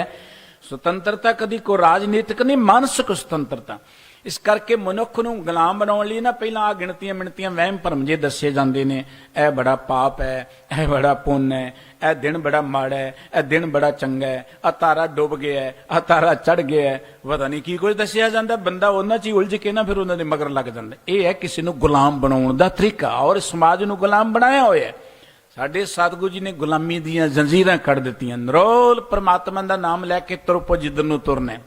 ਗੁਰਬਾਣੀ ਕਹਿੰਦੀ ਕੀਤਾ ਲੋੜੀਏ ਕੰਮ ਸੋ ਹਰ ਪੈ ਆਖੀਐ, ਕਾਰਜ ਦੇ ਸਵਾਰ ਸਤਿਗੁਰੂ ਸੱਚ ਸਾਖੀ ਹੈ। ਉਹ ਕੋਈ ਕੰਮ ਕਰਨਾ ਆਪਣੇ ਪ੍ਰਮਾਤਮਾ ਦਾ ਆਸਰ ਲੈ ਕੇ ਤੁਰ ਪੋ। ਕੋਈ ਵਹਿਮ ਭਰਮ ਦੀ ਲੋੜ ਨਹੀਂ ਹੈ, ਕਿਸੇ ਤਰ੍ਹਾਂ ਦੇ ਦਿਨ ਦਿਹਾੜ ਦੀ ਵਿਚਾਰ ਦੀ ਲੋੜ ਨਹੀਂ ਹੈ। ਇਸ ਕਰਕੇ ਸਤਿਗੁਰੂ ਸੱਚੇ ਪਾਤਸ਼ਾਹ ਜੀ ਕਹਿੰਦੇ ਨੇ, ਉਹ ਪਰਮ ਪਿਤਾ ਪ੍ਰਮਾਤਮਾ ਦੇ ਦਰ ਤੇ ਪਤਾ ਨਹੀਂ ਕਿੰਨੇ ਕੁ ਚਿੱਤਰਗੁਪਤ ਭੱਜੇ ਫਿਰਦੇ ਨੇ। ਸਭ ਤੇ ਉੱਚ ਭਗਤ ਜਾ ਕੇ ਸੰਗ, ਜਿਹੜਾ ਪ੍ਰਮਾਤਮਾ ਸਭ ਤੋਂ ਉੱਚਾ ਹੈ। ਪਰਮਾਤਮਾ ਦੇ ਭਗਤ ਉਹਦੇ ਪਿਆਰ ਵਿੱਚ ਜੁੜੇ ਰਹਿੰਦੇ ਨੇ, ਉਹਦੇ ਆਨੰਦ ਵਿੱਚ ਜੁੜੇ ਰਹਿੰਦੇ। 8 ਪੈਰ ਗੁਣ ਗਾਵੇਂ ਰੰਗ, ਤੇ 8 ਪੈਰ ਪਰਮਾਤਮਾ ਦੇ ਭਗਤ ਉਹਦੀ ਕੀਰਤੀ ਕਰਦੇ, ਉਹਦੇ ਪਿਆਰ ਜੁੜ ਕੇ ਉਹਦੇ ਗੁਣ ਗਾਉਂਦੇ ਨੇ। ਅਨਕ ਅਨਾਹਦ ਆਨੰਦ ਝੁਨਕਾਰ, ਉਹ ਵਾਹਿਗੁਰੂ ਜੀ ਦੇ ਦਰ ਤੇ ਅਨੇਕ ਤਰ੍ਹਾਂ ਦੇ ਸਾਜ਼ ਆਪੇ ਹੀ ਵੱਜ ਰਹੇ ਨੇ, ਵਜਾਉਣ ਦੀ ਵੀ ਲੋੜ ਨਹੀਂ ਹੈ। ਇੱਕ ਅਨਹਤ ਨਾਦ ਹੁੰਦਾ ਹੈ, ਇੱਕ ਅਨਾਹਦ ਨਾਦ ਹੁੰਦਾ ਹੈ। ਆਹਤ ਤੇ ਅਨਾਹਦ। ਆਹਤ ਉਹ ਨਾਦ ਹੁੰਦੇ ਨੇ ਵਾਜੇ ਜਿਨ੍ਹਾਂ ਨੂੰ ਵਜਾਇਆ ਜਾਂਦਾ। ਜਿਵੇਂ ਅਸੀਂ ਢੋਲਕੀ ਵਜਾਉਂਦੇ ਹਾਂ, ਤਬਲਾ ਵਜਾਉਂਦੇ ਹਾਂ, ਵਾਜਾ ਵਜਾਉਂਦੇ ਹਾਂ। ਇਹ ਦੋ ਚੀਜ਼ਾਂ ਦੇ ਟਕਰਾਓ ਤੋਂ ਚੱਲਦੀਆਂ ਨੇ ਸਾਰੀਆਂ ਚੀਜ਼ਾਂ। ਤੇ ਅਨਹਦ ਅਨਾਹਦ ਅਰਥ ਹੁੰਦਾ ਬਿਨਾਂ ਹੀ ਟਕਰਾਓ ਤੋਂ, ਬਿਨਾਂ ਵਜਾਉਣ ਤੋਂ ਆਪੇ ਵੱਜੀ ਜਾਣਾ, ਲਗਾਤਾਰ ਧੁਨ ਪੈਦਾ ਹੁੰਦੀ ਰਹਿਣੀ। ਪਰਮਾਤਮਾ ਦੇ ਦਰ ਤੇ ਅਨੇਕ ਤਰ੍ਹਾਂ ਦੇ ਨਾਦ, ਅਨੇਕ ਤਰ੍ਹਾਂ ਦੀਆਂ ਆਨੰਦ ਦੇ ਚੁਨਕਾਰ ਹਮੇਸ਼ਾ ਹੀ ਹੁੰਦੇ ਰਹਿੰਦੇ ਨੇ, ਹਰ ਵੇਲੇ ਹੁੰਦੇ ਰਹਿੰਦੇ ਨੇ। ਵ ਰਸ ਕਾ ਕਛ ਅੰਤ ਨਾ ਪਾਰ।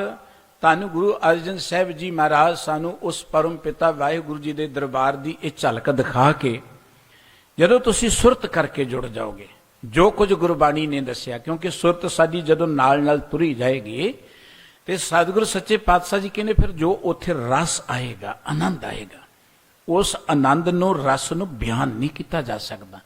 ਜੋ ਵਾਹਿਗੁਰੂ ਜੀ ਦੇ ਦਰਬਾਰ ਦੇ ਦੀਦਾਰ ਕਰਕੇ ਰਸ ਆਏਗਾ, ਆਨੰਦ ਆਏਗਾ, ਉਸ ਨੂੰ ਵਰਣਨ ਨਹੀਂ ਕੀਤਾ ਜਾ ਸਕਦਾ। ਪਰ ਸੁਰਤ ਸਾਡੀ ਜੁੜ ਜਾਏ ਵਾਹਿਗੁਰੂ ਜੀ ਦੇ ਉਸ ਦਰਬਾਰ ਦੇ ਨਾਲ, ਵਾਹਿਗੁਰੂ ਜੀ ਦੇ ਉਸ ਪਿਆਰ ਵਿੱਚ। ਸਤਿਪੁਰਖ ਸਤ ਅਸਥਾਨ, ਉਹ ਪਰਮ ਪਿਤਾ ਵਾਹਿਗੁਰੂ ਜੀ ਜਿਹੜਾ ਸਦਾ ਕਾਇਮ ਰਹਿਣ ਵਾਲਾ ਹੈ, ਕੇਵਲ ਪਰਮਾਤਮਾ ਹੈ ਜੋ ਆਦ ਸੱਚ, ਜੁਗਾਦ ਸੱਚ, ਹੈ ਵੀ ਸੱਚ, ਨਾਨਕ ਹੋਸੀ ਵੀ ਸੱਚ, ਜਿਹੜਾ ਹਮੇਸ਼ਾ ਕਾਇਮ ਰਹਿਣ ਵਾਲਾ ਹੈ।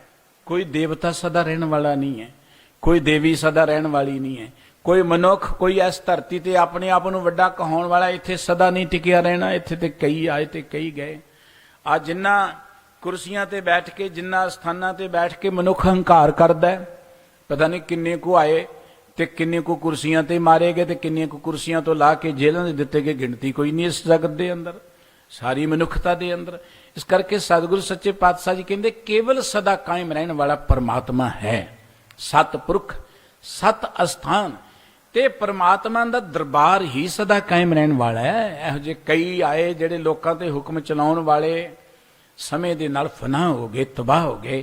ਉਹਨਾਂ ਦਾ ਨਾਮੋ ਨਿਸ਼ਾਨ ਵੀ ਨਹੀਂ, ਉਹਨਾਂ ਦੀਆਂ ਮੜੀਆਂ ਤੇ ਦੀਵੇ ਜਗਾਉਣ ਵਾਲਾ ਵੀ ਕੋਈ ਨਹੀਂ ਹੈ। ਪਰਮਾਤਮਾ ਹੈ, ਉਹਦਾ ਘਰ, ਉਹਦਾ ਦਰਬਾਰ, ਉਹਦੀ ਸ਼ੋਭਾ ਸਦਾ ਕਾਇਮ ਰਹਿਣ ਵਾਲੀ ਹੈ। ਊਚ ਤੇ ਊਚ ਨਿਰਮਲ ਨਿਰਵਾਣ, ਉਹ ਪਰਮਾਤਮਾ ਉੱਚਿਆਂ ਤੋਂ ਉੱਚਾ ਹੈ, ਸਭ ਤੋਂ ਉੱਚਾ ਹੈ, ਉਦੋਂ ਉੱਚਾ ਕੋਈ ਨਹੀਂ ਹੈ। ਹੁਣ ਉਹ ਕਿੰਨਾ ਉੱਚਾ ਹੈ ਇਹ ਤੇ ਤਾਂ ਹੀ ਜਾਣਾਂਗੇ ਜੇ ਅਸੀਂ ਓਡੇ ਉੱਚੇ ਹੋਈਏ। ਸਤਿਗੁਰੂ ਜੀ ਦਾ ਬਚਨ ਕਿ ਸੁਣ ਵੱਡਾ ਆਖੇ ਸਭ ਕੋਏ। ਅਗਲੀ ਗੱਲ ਕੇਵਡ ਵੱਡਾ। ਵਾਹਿਗੁਰੂ ਜੀ ਨੂੰ ਹਰ ਕੋਈ ਕਹਿੰਦਾ ਕਿ ਵੱਡਾ ਹੈ, ਵੱਡਾ, ਪਰ ਕਿੱਡਾ ਵੱਡਾ ਹੈ? ਕੇਵਡ ਵੱਡਾ ਡੀਠਾ ਹੋਏ। ਇਹ ਤੇ ਜਦੋਂ ਅਸੀਂ ਦੇਖਾਂਗੇ ਤਾਂ ਪਤਾ ਲੱਗੇਗਾ ਕਿੱਡਾ ਵੱਡਾ ਹੈ। ਆ ਜਿਹੜੇ ਰੱਬ ਦੀ ਗੱਲ ਨਹੀਂ ਕਰਦੇ, ਰੱਬ ਏਡਾ ਵੱਡਾ ਹੈ, ਰੱਬ ਇਹੋ ਜਿਹਾ, ਉਹਨਾਂ ਨੇ ਦੇਖਿਆ ਹੀ ਨਹੀਂ ਹੈ।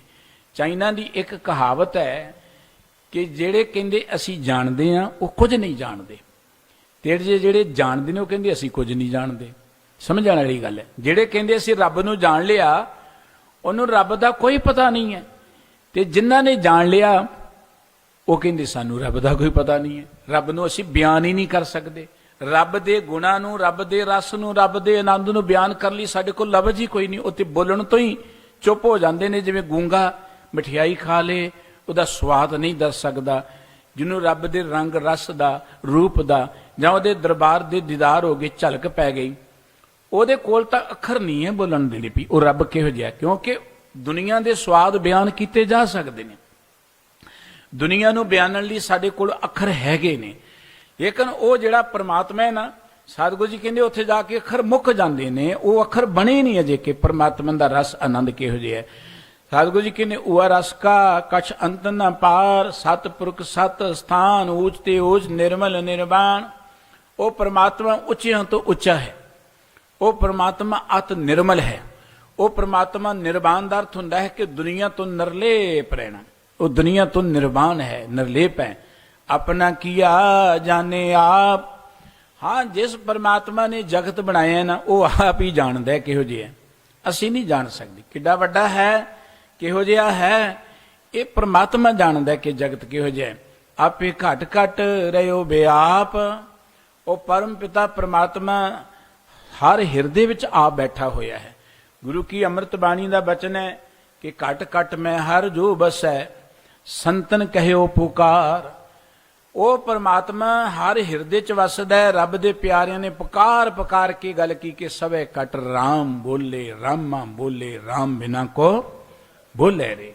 ਸਾਰੇ ਹਿਰਦਿਆਂ ਚ ਬੈਠਾ ਉਹ ਬੋਲ ਰਿਹਾ ਹੈ, ਸਾਰੇ ਹਿਰਦਿਆਂ ਚ ਬੈਠਾ ਉਹ ਦੇਖ ਰਿਹਾ ਹੈ। ਬੰਦਾ ਕਹਿੰਦਾ ਮੈਨੂੰ ਨਜ਼ਰ ਹੀ ਨਹੀਂ ਆਉਂਦਾ, ਗੁਰਬਾਣੀ ਕਹਿੰਦੀ ਤੇਰੇ ਅੰਦਰ ਬੈਠਾ ਬੋਲ ਹੀ ਉਹੀ ਰਿਹਾ। ਪਰ ਬੰਦਾ ਕਿਉਂਕਿ ਆਪਣੇ ਅੰਦਰ ਨਹੀਂ ਨਾ ਦੇਖਦਾ, ਉਹ ਬਾਹਰ ਦੇਖਦਾ। ਬੰਦਾ ਬਾਹਰ ਦੇਖ ਕੇ ਹੀ ਸਭ ਕੁਝ ਜਾਣਨਾ ਚਾਹੁੰਦਾ ਹੈ। ਗੁਰਬਾਣੀ ਕਹਿੰਦੀ ਪ੍ਰਮਾਤਮਾ ਤੇਰੇ ਅੰਦਰ ਹੈ, ਜਦੋਂ ਅੰਦਰੋਂ ਲੱਭਿਆ ਫਿਰ ਤੈਨੂੰ ਸਾਰੇ ਥਾਵਾਂ ਤੋਂ ਲੱਭੇਗਾ। ਜੇ ਸਾਨੂੰ ਘਰੋਂ ਨਹੀਂ ਲੱਭਿਆ ਤੇ ਬਾਹਰੋਂ ਕਿਤੋਂ ਨਹੀਂ ਲੱਭਣਾ, ਕਿਉਂਕਿ ਧਰਮ ਦੇ ਨਾਂ ਤੇ ਜਦੋਂ ਬੰਦਾ ਥੋੜਾ ਜਿਹਾ ਰੱਬ ਵਾਲੇ ਬੰਨੇ ਝੁਕਦਾ ਤੇ ਘਰ ਹੀ ਛੱਡ ਦਿੰਦਾ, ਕਾਰੋਬਾਰ ਛੱਡ ਦਿੰਦਾ, ਮੈਂ ਰੱਬ ਨੂੰ ਮਿਲਣਾ। ਰੱਬ ਕਿਤੇ ਗਵਾਚਿਆ ਹੋਇਆ ਹੈ। ਗੁਰੂ ਕਾ ਭਗਤ ਰਾਮਾਨੰਦ ਸਾਹਿਬ ਜੀ ਦਾ ਇੱਕ ਪਵਿੱਤਰ ਬਚਨ ਹੈ। ਬਨਾਰਸ ਦੀ ਧਰਤੀ ਤੇ ਬੜੇ ਵੱਡੇ ਇਹ ਮਹਾਨ ਭਗਤ ਬ੍ਰਾਹਮਣ ਹੋਏ, ਉਹਨਾਂ ਦਾ ਇੱਕ ਸ਼ਬਦ ਗੁਰੂ ਗ੍ਰੰਥ ਸਾਹਿਬ ਜੀ ਦੀ ਪਵਿੱਤਰ ਬਾਣੀ 'ਚ ਹੈ, ਬ੍ਰਾਹਮਣਾਂ ਨੂੰ ਪਤਾ ਹੀ ਨਹੀਂ ਹੋਣਾ, ਕਿਉਂਕਿ ਕਈ ਸੋਚਦੇ ਗ੍ਰੰਥ ਜਿਹੜਾ ਸਿੱਖਾਂ ਦਾ ਹੀ ਹੈ। ਗੁਰੂ ਗ੍ਰੰਥ ਸਾਹਿਬ ਜੀ ਸਮੁੱਚੀ ਮਾਨਵਤਾ ਦਾ ਹੈ, ਬ੍ਰਾਹਮਣਾਂ ਦਾ ਵੀ ਹੈ, ਮੁਸਲਮਾਨਾਂ ਦਾ ਵੀ ਹੈ, ਹਰ ਕਿਸੇ ਦਾ ਹੈ। ਬਾਬਾ ਰਾਮਾਨੰਦ ਸਾਹਿਬ ਜੀ ਦਾ ਇੱਕ ਬਚਨ ਹੈ, ਜਿੱਥੇ ਕਹਿੰਦੇ ਨੇ ਇੱਕ ਦਿਵਸ ਮਨ ਭਈ ਉਮੰਗ ਜੋ ਚੋਵਾ ਚੰਦਨ ਲੈ ਸੁਗੰਧ ਪੂਜਨ ਚਾਲੀ ਬ੍ਰਹਮ ਠਾਏ ਸੋ ਬ੍ਰਹਮ ਬਤਾਇਓ ਗੁਰ ਘਰ ਹੀ ਮਾਏ। ਮੈਨੂੰ ਗੁਰੂ ਨੇ ਕਿਹਾ ਉਹ ਮੰਦਰ 'ਚ ਕਿਹਨੂੰ ਪੂਜਣ ਲਈ ਚੱਲੇ ਆ, ਉਹ ਤੇ ਤੇਰੇ ਅੰਦਰ ਬੈਠਾ ਹੋਇਆ, ਉਹਾਂ ਤੋ ਜਾਈਏ ਜੋ ਇਹਾਂ ਨਾ ਹੋਏ। ਉਹ ਮੰਦਰ ਵਿੱਚ ਤੇ ਤਾਂ ਜਾ ਕੇ ਤੂੰ ਅਰਚਾ ਪੂਜਾ ਕਰ ਜੇ ਤੇਰੇ ਅੰਦਰ ਨਹੀਂ ਬੈਠਾ। ਅੰਦਰ ਤੇਰੇ ਬੈਠਾ ਜਿਹੜਾ ਉਹਦੀ ਪੂਜਾ ਕਰ, ਤੇਰੇ ਅੰਦਰ ਜਿਹੜਾ ਬੈਠਾ ਹੈ। ਪੂਜਾ ਕੀਚੇ ਨਾਮ ਧਿਆਈਏ ਬਿਨ ਨਾਵੇਂ ਪੂਜ ਨਾ ਹੋਏ। ਆਪਣੇ ਅੰਦਰ ਉਹਦੀ ਪੂਜਾ ਕਰ। ਤੇਰਾ ਨਾਮ ਕਰੀ ਚਰਨਾਠੀਆ ਜੇ ਮਨ ਉਰਸਾ ਹੋਏ, ਕਰਨੀ ਕੁੰਗੂ ਜੇ ਰਲੇ ਘਟ ਅੰਤਰ ਪੂਜਾ ਹੋਏ। ਆਪਣੇ ਅੰਦਰ ਪੂਜਾ ਕਰ ਉਹਦੀ। ਸਤਿਗੁਰੂ ਜੀ ਕਹਿੰਦੇ ਉਹ ਸਾਰੇ ਹਿਰਦਿਆਂ 'ਚ ਵਿਆਪਕ ਹੈ। ਕਿਰਪਾ ਨਿਧਾਨ ਨਾਨਕ ਦਇਆਲ। ਉਹ ਵਾਹਿਗੁਰੂ ਜੀ ਕਿਰਪਾ ਦਾ ਖਜ਼ਾਨਾ ਹੈ, ਜਿੰਨਾ ਵੱਡਾ ਹੈ ਨਾ ਉਹਨਾਂ ਉਹ ਦਇਆ ਦਾ ਸਮੁੰਦਰ ਹੈ। ਉਹ ਕਦੀ ਨਾਰਾਜ਼ ਨਹੀਂ ਹੁੰਦਾ ਕਿਸੇ ਦੇ ਨਾਲ। ਆ ਤੇ ਮੇਰੇ ਵਰਗਿਆਂ ਨੇ ਕਹਾਣੀਆਂ ਬਣਾਈਆਂ, ਰੱਬ ਨਾਰਾਜ਼ ਹੋ ਜਾਏਗਾ, ਤੇ ਬੜਾ ਗੁੱਸੇ ਹੋ ਜਾਏਗਾ, ਤੇਰਾ ਨੁਕਸਾਨ ਹੋ ਜਾਏਗਾ। ਜੇ ਨਾਰਾਜ਼ ਹੋ ਗਿਆ ਤੇ ਰੱਬ ਕਾਹਦਾ ਹੈ? ਰੱਬ ਦੇ ਪਿਆਰੇ ਨਾਰਾਜ਼ ਨਹੀਂ ਹੁੰਦੇ। ਰੱਬ ਦੀ ਕਿਹੜੀ ਗੱਲ ਹੈ? ਰੱਬ ਨੂੰ ਤੇ ਕਦੀ ਗੁੱਸਾ ਹੀ ਨਹੀਂ ਹੁੰਦਾ। ਰੱਬ ਤੇ ਮਿੱਠ ਬੋਲੜਾ ਹੈ, ਕੌੜਾ ਉਹਨੂੰ ਬੋਲਣਾ ਹੀ ਨਹੀਂ ਆਉਂਦਾ। ਤੇ ਅਸੀਂ ਕਹਾਣੀਆਂ ਬਣਾ ਲਈਆਂ ਜੀ, ਰੱਬ ਨਾਰਾਜ਼ ਹੋ ਗਿਆ, ਰੱਬ ਕਰੋਪ ਹੋ ਗਿਆ, ਰੱਬ ਪਤਾ ਨਹੀਂ ਰੁੱਸ ਗਿਆ ਸਾਡੇ ਨਾਲ। ਅਸੀਂ ਰੁੱਸਦੇ ਤੇ ਸਾਨੂੰ ਲੱਗਦਾ ਰੱਬ ਵੀ ਰੁੱਸ ਜਾਂਦਾ। ਅਸੀਂ ਆਪਣੇ ਵਰਗਾ ਰੱਬ ਬਣਾ ਲਿਆ। ਡਾਕਟਰ ਮੋਹਨ ਸਿੰਘ ਜੀ ਨੇ, ਪ੍ਰੋਫੈਸਰ ਮੋਹਨ ਸਿੰਘ ਜੀ ਨੇ ਲਿਖਿਆ ਕਿ ਅੱਗੇ ਰੱਬ ਨੇ ਸਾਨੂੰ ਬਣਾਇਆ ਸੀ, ਹੁਣ ਅਸੀਂ ਰੱਬ ਬਣਾਉਣੇ ਸ਼ੁਰੂ ਕਰਤੇ। ਕਿਸ ਨੇ ਰੱਬ ਬਲਦ ਤੇ ਚੜਾਇਆ ਹੈ, ਕਿਸ ਨੇ ਰੱਬ ਚੂਹੇ ਤੇ ਚੜਾਇਆ ਹੈ, ਕਿਸ ਨੇ ਰੱਬ ਪੱਥਰ ਦਾ ਬਣਾ ਲਿਆ, ਕਿਸ ਨੇ ਰੱਬ ਮਿੱਟੀ ਦਾ ਬਣਾ ਲਿਆ। ਹੁਣ ਅਸੀਂ ਰੱਬ ਬਣਾ ਲਿਆ ਆਪਣਾ। ਅੱਗੇ ਰੱਬ ਨੇ ਸਾਨੂੰ ਬਣਾਇਆ ਸੀ, ਬੰਦੇ ਨੇ ਰੱਬ ਬਣਾਉਣੇ ਸ਼ੁਰੂ ਕਰਤੇ। ਬੰਦੇ ਨੇ ਤੇ ਰੱਬ ਵੇਚਣੇ ਸ਼ੁਰੂ ਕਰ ਦਿੱਤੇ, ਰੱਬ ਦੀ ਕੀਮਤ ਪਾਉਣੀ ਸ਼ੁਰੂ ਕਰਤੀ, ਰੱਬ ਦੇ ਨਾਂ ਤੇ ਲੜਨਾ ਸ਼ੁਰੂ ਕਰਤਾ। ਕਿੰਨੀ ਹਾਸੋਹੀਣੀ ਜੀ ਗੱਲ ਹੈ। ਮੇਰਾ ਰੱਬ ਹੈ, ਇਹ ਤੇਰਾ ਰੱਬ ਹੈ। ਰੱਬ ਵੰਡ ਲਏ ਬੰਦੇ ਨੇ, ਰੱਬ ਦੇ ਨਾਂ ਤੇ ਵੰਡੀਆਂ ਪਾ ਲੀਆਂ। ਸਤਿਗੁਰੂ ਸੱਚੇ ਪਾਤਸ਼ਾਹ ਜੀ ਕਹਿੰਦੇ ਵਾਹਿਗੁਰੂ ਦਇਆ ਦਾ ਸਮੁੰਦਰ ਹੈ, ਦਇਆ ਦਾ ਘਰ ਹੈ, ਕਿਰਪਾ ਦਾ ਖਜ਼ਾਨਾ ਹੈ। ਜਿਹੜਾ ਵੀ ਵਾਹਿਗੁਰੂ ਜੀ ਦੇ ਪਿਆਰ ਜੁੜੇਗਾ, ਜਿਨ ਜਪਿਆ ਨਾਨਕ ਤੇ ਭੈ ਨਿਹਾਲ। ਜਿਹੜਾ ਜਪੇਗਾ ਪਰਮਾਤਮਾ ਨੂੰ, ਜਿਹੜਾ ਦਾ ਅਰਥ ਕੋਈ ਜਪ ਲੇ, ਹਿੰਦੂ ਜਪ ਲੇ, ਮੁਸਲਮਾਨ ਜਪ ਲੇ, ਗਰੀਬ ਜਪ ਲੇ, ਅਮੀਰ ਜਪ ਲੇ, ਜਿਨ ਜਿਨ ਨਾਮ ਤੇ ਆਇਆ ਤਿਨਕੇ ਕਾਲ ਸਰੇ। ਜਿਨ੍ਹਾਂ ਨੇ ਉਸ ਪਰਮਾਤਮਾ ਨੂੰ, ਪ੍ਰਭੂ ਨੂੰ, ਵਾਹਿਗੁਰੂ ਜੀ ਨੂੰ ਚੇਤੇ ਕੀਤਾ, ਸਤਿਗੁਰੂ ਜੀ ਕਹਿੰਦੇ ਉਹ ਨਿਹਾਲ ਹੋ ਗਿਆ, ਆਨੰਦ ਨਾਲ ਉਹਦੀ ਜ਼ਿੰਦਗੀ ਭਰ ਗਈ। ਤੇ ਸਾਨੂੰ ਸਾਡੇ ਸਤਿਗੁਰੂ ਜੀ ਨੇ ਕਿਹਾ ਕਿ ਵਾਹਿਗੁਰੂ ਜੀ ਦਾ ਦਰਬਾਰ ਬੇਅੰਤ ਹੈ। ਉਸ ਵਾਹਿਗੁਰੂ ਜੀ ਦੇ ਜੇ ਦੀਦਾਰ ਕਰਨੇ ਨੇ। ਸਤਿਗੁਰੂ ਜੀ ਨੇ ਜਿੱਥੇ ਕਿਹਾ ਸੀ ਅਗਮ ਅਗਾਧ ਸੁਨੋ ਜਨ ਕਥਾ ਪਾਰ ਬ੍ਰਹਮ ਕੀ ਅਚਰਜ ਸਭਾ, ਕੇ ਪਰਮਾਤਮਾ ਦੀ ਸਭਾ ਅਚਰਜ ਹੈ, ਬੇਅੰਤ ਅਚਰਜ ਹੈ। ਜੇ ਉਹਦੇ ਪਿਆਰ ਜੁੜਨੇ ਸਦਾ ਸਦਾ ਸਤਿਗੁਰ ਨਮਸਕਾਰ। ਗੁਰ ਕਿਰਪਾ ਤੇ ਗੁਣ ਗਾਏ ਅਪਾਰ, ਮਨ ਪੀਤਰ ਹੋਵੇ ਪ੍ਰਗਾਸ, ਗਿਆਨ ਅੰਜਨ ਅਗਿਆਨ ਵਿਨਾਸ਼। ਫਿਰ ਸਦਾ ਗੁਰੂ ਨੂੰ ਨਮਸਕਾਰ ਕਰਿਆ ਕਰੋ, ਗੁਰੂ ਦੀ ਕਿਰਪਾ ਸਦਕਾ ਪਰਮਾਤਮਾ ਦੇ ਗੁਣ ਗਾਇਆ ਕਰੋ। ਜਿਉਂ-ਜਿਉਂ ਪਰਮਾਤਮਾ ਦੇ ਗੁਣ ਗਾਓਗੇ ਤੁਹਾਡੇ ਅੰਦਰ ਪ੍ਰਗਾਸ ਹੋਏਗਾ, ਚਾਨਣ ਹੋਏਗਾ, ਤੁਹਾਡੇ ਅੰਦਰੋਂ ਅਗਿਆਨਤਾ ਮਿਟੇਗੀ। ਸਤਿਗੁਰੂ ਜੀ ਮਿਹਰ ਕਰਨ ਅਸੀਂ ਵੀ ਗੁਰੂ ਕੀ ਬਾਣੀ ਰਾਹੀਂ ਨਿਰੋਲ ਉਸ ਪਰਵਰਦਗਾਰ ਦੀ ਕੀਰਤੀ ਕਰਦੇ ਹੋਇਆਂ ਗਿਆਨਵਾਨ ਹੋ ਕੇ ਆਪਣੀ ਜ਼ਿੰਦਗੀ ਦਾ ਆਨੰਦ ਮਾਣ ਸਕੀਏ। ਇੰਨੀਆਂ ਬੇਨਤੀਆਂ ਪ੍ਰਵਾਨ ਕਰਨੀਆਂ ਜੀ। ਭੁੱਲ ਚੁੱਕ ਦੀ ਖਿਮਾ ਬਖਸ਼ ਦੇਣੀ। ਸਤਿਗੁਰੂ ਜੀ ਸਮੂਹ ਸੰਗਤਾਂ ਦੇ ਉੱਪਰ ਮਿਹਰ ਭਰੇ ਹੱਥ ਰੱਖਣ, ਆਪਣੇ ਦਰੋਂ ਕਰੋ ਨਾਮ ਬਾਣੀ ਦਾ ਪਿਆਰ ਬਖਸ਼ਣ ਜੀ। ਪਿਆਰ ਸਤ ਸਾਰੇ ਹੀ ਬੁਲਾਓ। ਵਾਹਿਗੁਰੂ ਜੀ ਕਾ ਖਾਲਸਾ, ਵਾਹਿਗੁਰੂ ਜੀ ਕੀ ਫਤਿਹ।